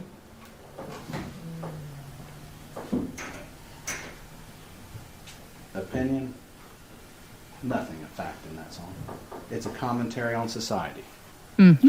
And so when you look at rap, you see that over and over again. I had my secretary print me a couple songs, rap songs, while I was pouring a cup of coffee. And the first one was Carly B, WAP. I find it bad to say what WAP means, but it's a popular song. I think it's somewhat derogatory, but then again, I'm not the audience for that song, and I know that. I know nothing in that song. Nothing talking about is true. I know it's entertainment. I know it's social commentary. Miss Grooms testified even her students knew that at a young age. The same thing I knew when I was watching Johnny Carson, The Late Night Show, and SNL, Saturday Night Live, with my grandfather when I was a kid. That's all entertainment. They make fun of everybody for entertainment. And some of it is a social commentary. But it is not fact. And everybody knows that. Nobody looks at Lil Wayne's song Pussy Monster and says there's a monster in that song. Everybody knows it's exaggeration for entertainment. Is he commenting I can't believe on you something? said pussy monster. I'm dying.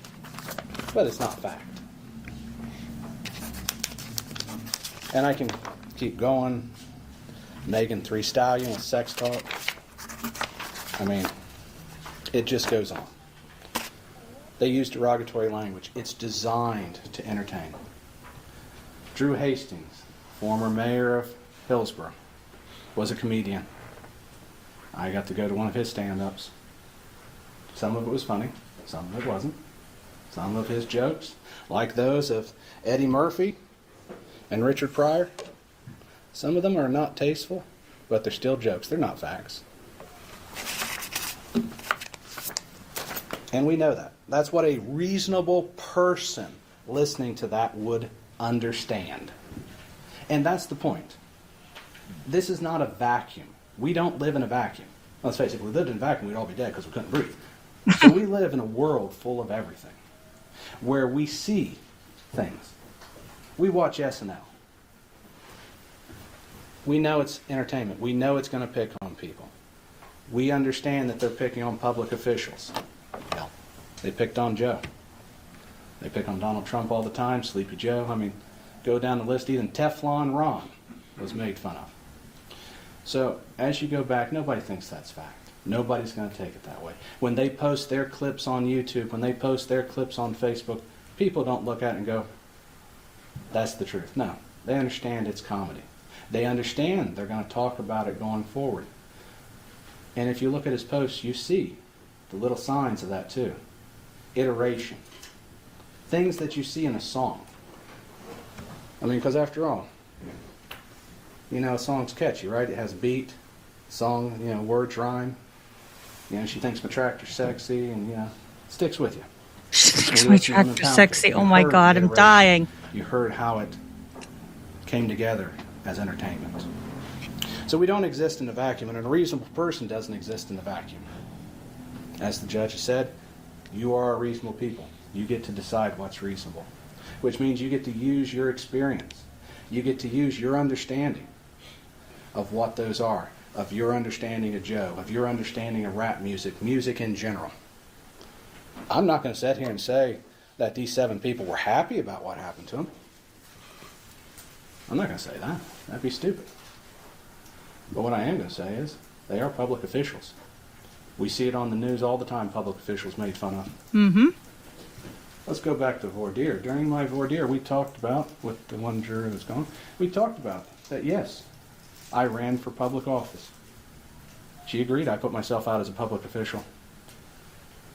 She agreed that it was an opinion when someone called me a baby killer. Even our witnesses on the stand, I asked that question. They said a crooked defense attorney is not a vine, it's a matter of opinion. Crooked cops, dirty defense attorneys. Oh, wait, one witness did want to say I might not have taken a shower. But those are all opinions, exaggerations. I think I saw the judge smirk back there. And we know that. And that's why public officials are held to a higher standard, because that standard is what is expected of them as subjecting themselves to public scrutiny. They all testified that people have criticized their work. You told us the Whopper is the best. And after all, we look at the search. There is, even Mr. Newland admitted it wasn't perfect. I think we can see from how the money was handled, the investigation. I would have liked to have seen a more thorough job myself. I mean, we have a chain of custody, the money that just leaves it laying there. Mr. Newland didn't know that. We have an unsealed evidence bag. We have 10% of all evidence, money evidence in the Adams County evidence locker miscounted. Wow. And keep in mind that miscount on those is less than what is alleged to miss here. We got people saying we had a miscount, yet they can't even bother to notify the court in an official document that they made a mistake. Just let it ride. As far as the public record knows, which they never corrected, Mr. Foreman never got back all of his money. They want to talk about an investigation, but they can't even put in a single piece of paper to correct his mistake. I don't know if I call that lazy or what. But I think it goes to what you consider a fact. Because what is a fact? We can't always know what a fact is. A fact is something you can disprove, right? But can we truly disprove that? Looking at all the evidence, there is questions. If there's questions, it's not a fact. Now, people will form opinions based on that. I formed an opinion. I imagine everybody here's formed an opinion. We know that they formed an opinion because they didn't like being called a thief. So that was their opinion. But people are allowed to have opinions. People are allowed to express them. Yep. What people are expressing when they call them thief is not a literal statement. It is not a fact. It is a social commentary on the fact that they didn't do things correctly. And they can't even articulate how they could fix it. That is a social commentary if I ever heard one. They don't like it? That's not their choice to like it or not. They're public officials. They're going to be held to a higher standard. Their work's going to be criticized. I mean, that's just what happens when you're a public official. No reasonable person would expect a police officer not to be criticized. They've all been called names before. Mm-hmm. Has it affected them personally? Yes. Miss Grooms testified it made no difference in her life. Her kids didn't take it seriously. And she's taught for damn near 30 years.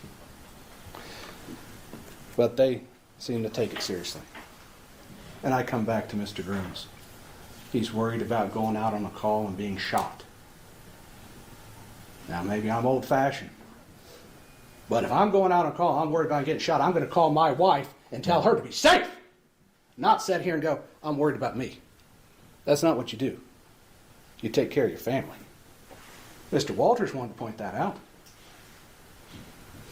That just goes to show us he didn't take it seriously. Now, I'm not going to say they're not afraid.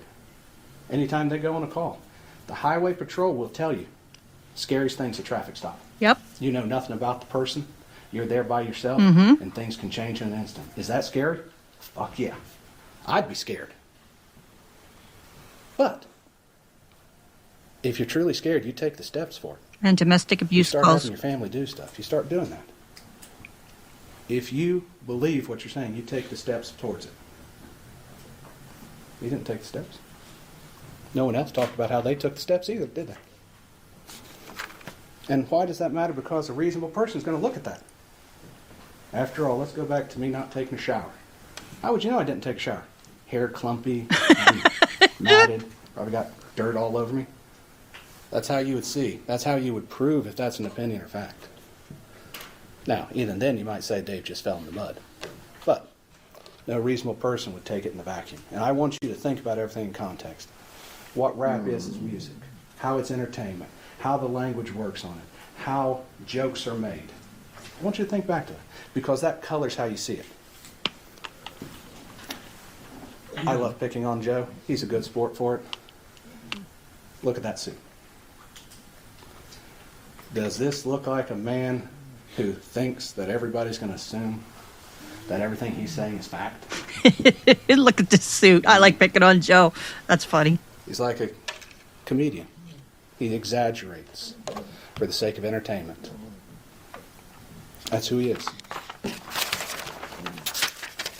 I'm not going to say it's tasteful to everyone, but some people do find it entertaining. I asked an important question about them. I said, do you believe everything in the newspaper? No. Do you believe everything you read on the internet? No. We all know that to be true. A reasonable person knows that. People can post opinions, social commentary, and hurtful things all over the internet. And it is just to be expected. That's why we are supposed to use our own filter, use our common sense, use our experiences in life. So while hurtful, it was not fact. It was music, entertainment. Stuff that no reasonable person would understand. Especially not a public official, because we see it on TV all the time. We see it on the internet. You see it on Facebook. Sometimes people want to turn off Facebook because there's so much political commentary and stuff. But that's expected. Do I expect everything I read is fact? I don't even think most of it's fact. I think it's everybody's opinion, and opinions are like assholes. Everybody has one and it stinks. But that doesn't mean they can't have them. That doesn't mean they can't express them, and that doesn't mean they can't make a song about it. Truth is a defense. That's why we talked about the theft. That's why we showed all that. Because I wanted you to see how the money was handled. There's a lot of confusion around it. And for that reason.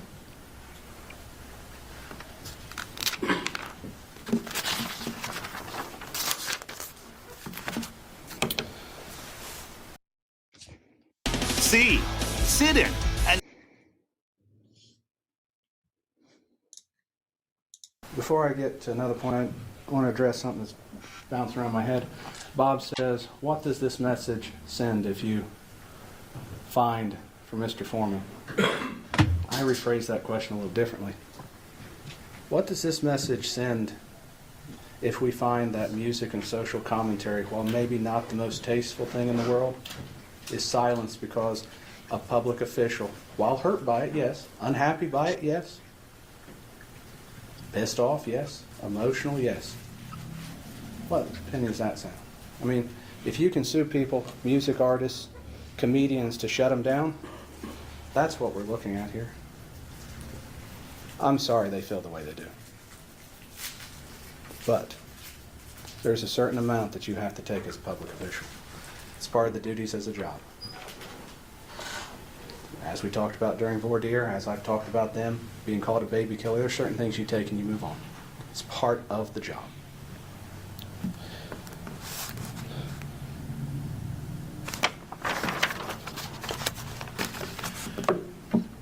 plaintiffs, or I should say Bob talks about how they wanted it to stop. Where was the certified cease and desist letter? Where was all this done? None of that was done until after they started the lawsuit. Until after they brought it to court to make it stop. That's what they wanted to. They wanted to make it stop. Yet they asked for money.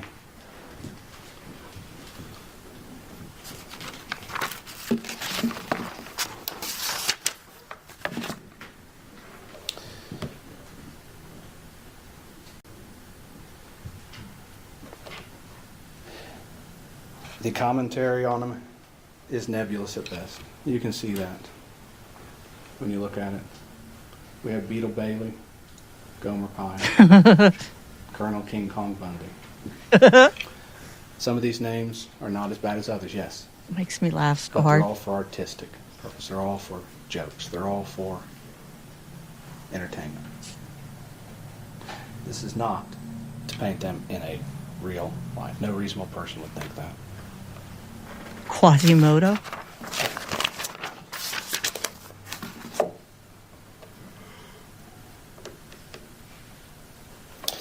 It's kind of interesting because even Mr. Newland agreed that when he was called a pedophile by Mr. Foreman, yes, that is a horrible thing to call a person. But even he said it was Mr. Foreman's opinion. So he didn't believe it was a fact. If your own witness doesn't believe it's a fact, how can a reasonable person find it's a fact?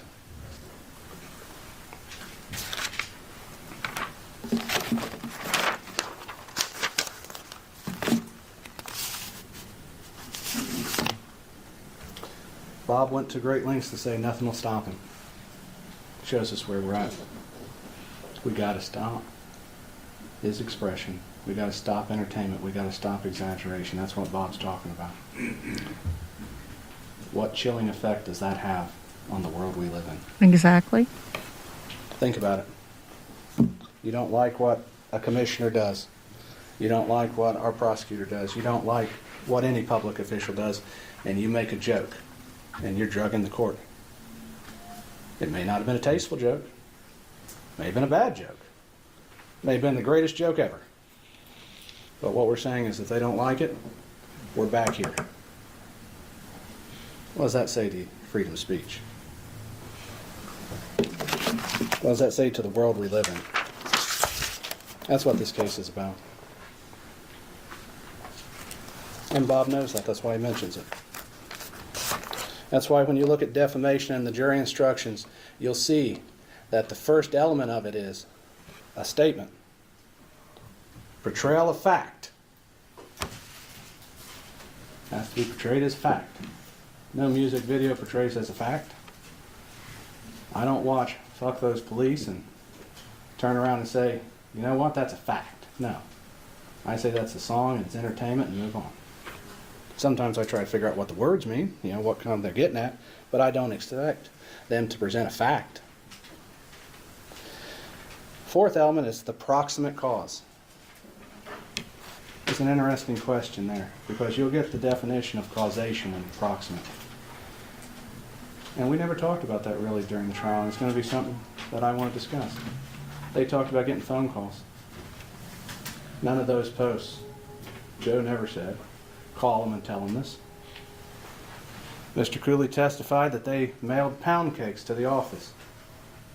Joe never said send them a lemon pound cake. These are things that other people have done. Joe never directed them to do it. He didn't cause it. He made a joke. He cannot control how people take it. What they do, he's not that. All he can do is make a joke, make a song. So that's something to consider. Was he the proximate cause, or was it someone else? Whether you're a professional contractor,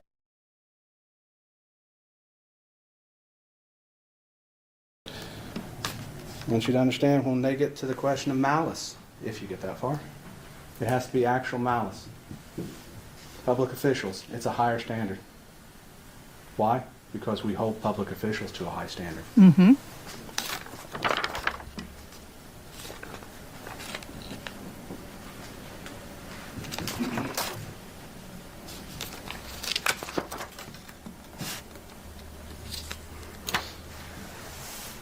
talk about the false light. That's their second cause of action. That says that a reasonable person would be justified in the eyes of the community, feeling seriously offended and aggrieved. I want you to go in on the eyes of the community. They want to say people's humiliating them, calling them names. The reality is a reasonable person in the eyes of the community is going to say, it's a song. It's a joke. I was flabbergasted to hear it myself, that they even thought it was a joke before they brought the lawsuit. Go to a Halloween party and bring a lemon pound cake. That, I almost have no words for that, honestly, because we're hurt, but it's a joke. Which one is it? So a reasonable person in the eyes of the community would understand it's a joke. Mr. Estep testified about the joke of the shirt. We got the pound cake joke. There's various jokes for this. This was not as negative. This has not changed their view in the eyes of the community, because your reputation, which is what they claim is hurt, your reputation is like a shirt. You eat a hot dog, you drop mustard on it, you get stains on your shirt. Nobody's reputation's clean. Everything you do affects your reputation. The way you perform your job affects your reputation. They all admitted to that on the stand because I asked that question. They all said it does. How they counted that money affects their reputation. People can form opinions based on how they did their job and criticize them on it. That's a right we have.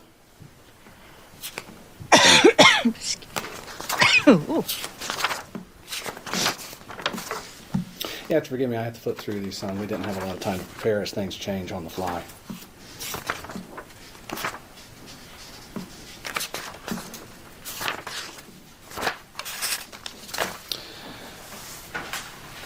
I think as you go back and deliberate, take a look at all the exhibits, analyze it in the context of music, entertainment, opinion, social commentary. It's not a fact. And if you look at it, you can see that. Like I said, it may not be tasteful. May not be nice. But even SNL's not nice. South Park's not nice. Nope. These things are social commentaries, jokes, entertainment. And some of them are not nice. But you don't have to like everything. Amen. You don't have to like everything said about you, and you don't have the right to tell everybody that everything said about you should be sued for. Yep. Especially if you're a public official. As such, I ask you to deliver a verdict in Joe's favor on all claims. I ask that because when you look at it, no reasonable person could see it as a fact. No reasonable person could see it as even false light. Nope. The community, if people called them, that's because the social commentary resonated with someone, resonated with what people experienced in the world. We've lived through a turbulent year, so we've all seen on the news what people are experiencing all over the country. Social commentary resonates because of that. That doesn't make him the proximate cause. Nope. That shows a deeper concern in our country that we should be addressing, not sitting here trying to decide if a music video is a fact or not. That's what's at issue here. And I'm confident as you go back in deliberations, you'll come to that conclusion too.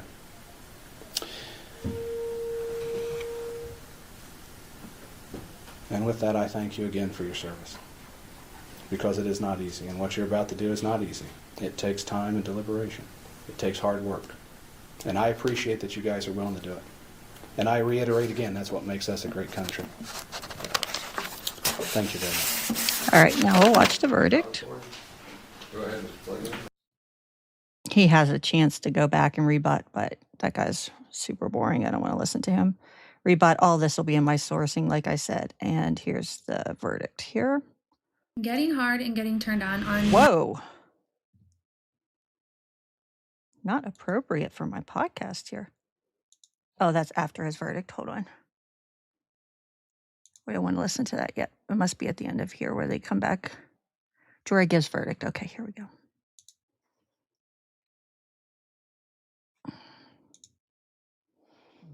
Okay.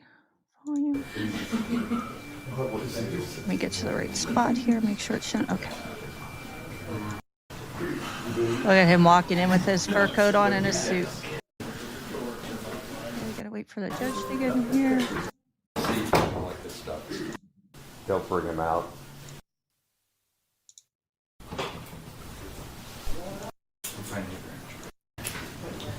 Next thing that happens, I looked at the form of the papers, essentially to see if they're properly signed.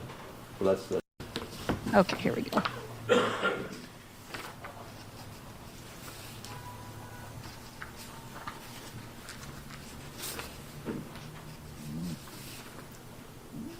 Hunter, you are so noisy. I know you like to be part of the show, but my gosh, man.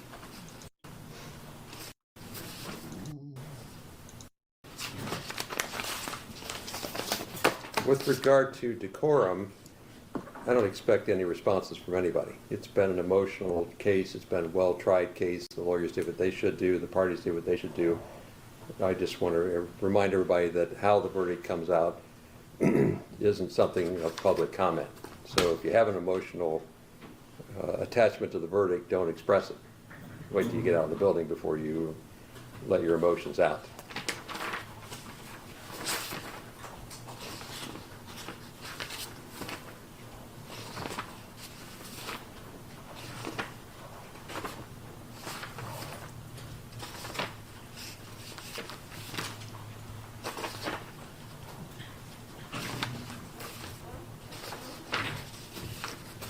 So the verdict forms are properly executed, properly completed. Copies will be made available to the parties.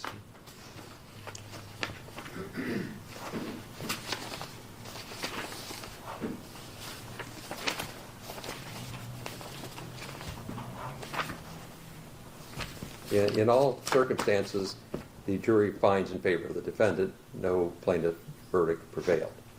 So the matter will be concluded with defense verdicts.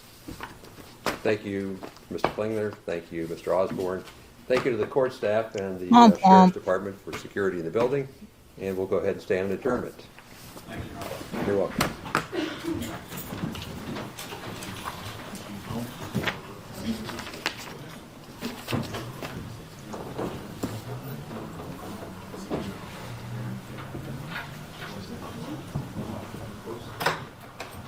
Okay, now we'll watch Afroman after the trial.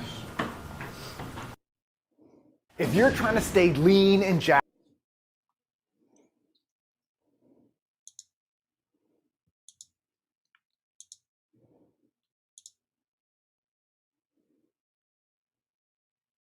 Courthouse, the sound of victory. After jury sided with the musician Afroman, whose real name is Joseph Foreman, after a days-long civil defamation trial. Afroman speaking to WCPO right after the verdict. I didn't win. America won. America still has freedom of speech. It's still for the people, by the people. The jury finds in favor of the defendant. 7 Adams County Sheriff's deputies sued the musician. They argued Afroman used security video from a 2022 raid of his home and put it in music videos using deputies' likeness without permission. There's damage to reputation, there's pain and suffering, there's public humiliation. There's everything you saw and heard from these detectives from the witness stand. This raid taking place nearly 4 years ago following search warrants related to possession and trafficking in drugs and kidnapping. The rapper was never charged. Along with using the surveillance video in multiple music videos, including in the song Lemon Pound Cake, the deputies also say Afroman called them thieves and pedophiles, among other things, on social media. I didn't go down here and sue the police department. I fixed up the damages they made, and I sung songs about them to raise money to do it. They were unapologetic. The deputies wanted Afroman to pay $3.9 million in damages. We got about a total of 250 pieces given out. This is the last one, and I'd like to give it to you. Supporters of Afroman coming from near and far with a message both verbally and symbolically. For me, this isn't really about Afroman. It's about free speech. So when someone like Afroman stands up for my free speech by using his talents, his musical talents, to fight the corrupt system, we got to come out and support him. I'm glad things things went my way. But if they would have took it off from me, I was happy about all the love I was getting from everybody. After them people kicked my door in. In Adams County, When life give you lemons, you make lemon pound cake. Jay Shakur, WCPO 9 News. When life gives you lemons, you make lemon pound cake. Gotta love this man. Love Outside it. this Adams. I love this guy. He's something else. Yeah. So to wrap it all up, the Afroman trial was part legal drama, part absurdist comedy, part First Amendment test. It reminds everybody that humor can be speech, that being embarrassed by a joke doesn't automatically equal defamation, and that sometimes the most ridiculous cases end up making some of the most serious points about power, privacy, and free expression. So I want to thank everybody, for coming and listening to this. I am doing a deep dive. I've been working on it for a while on Echoplex Media, whose real name is Dave Litton. I had some acquaintance with him before I came over and started doing lives on YouTube. I knew him previous whenever I was on X. I'm doing a dive onto that story, my experiences, and a deep dive into his case. I've been working on that for a while here. So I'll be working on that. That will be live, but I've been working on that among some other things. So look for that coming up. And there's a few other projects I have coming up with a friend. I'm going to be interviewing them. And then we have another project, a series that we're going to work on. So that'll be all upcoming in the future. And I will have all the sourcing like I do as always. This will be linked up on my Patreon, and hopefully it will upload to Twitch this time. It didn't last time. But yeah, it will be everywhere with sourcing. So thank you, everybody. And it'll be on my Spotify as well. It uploaded last time. It did well, uploaded well there. I didn't have any issues. So I will see you all next time. And thank you as always for listening. Bye.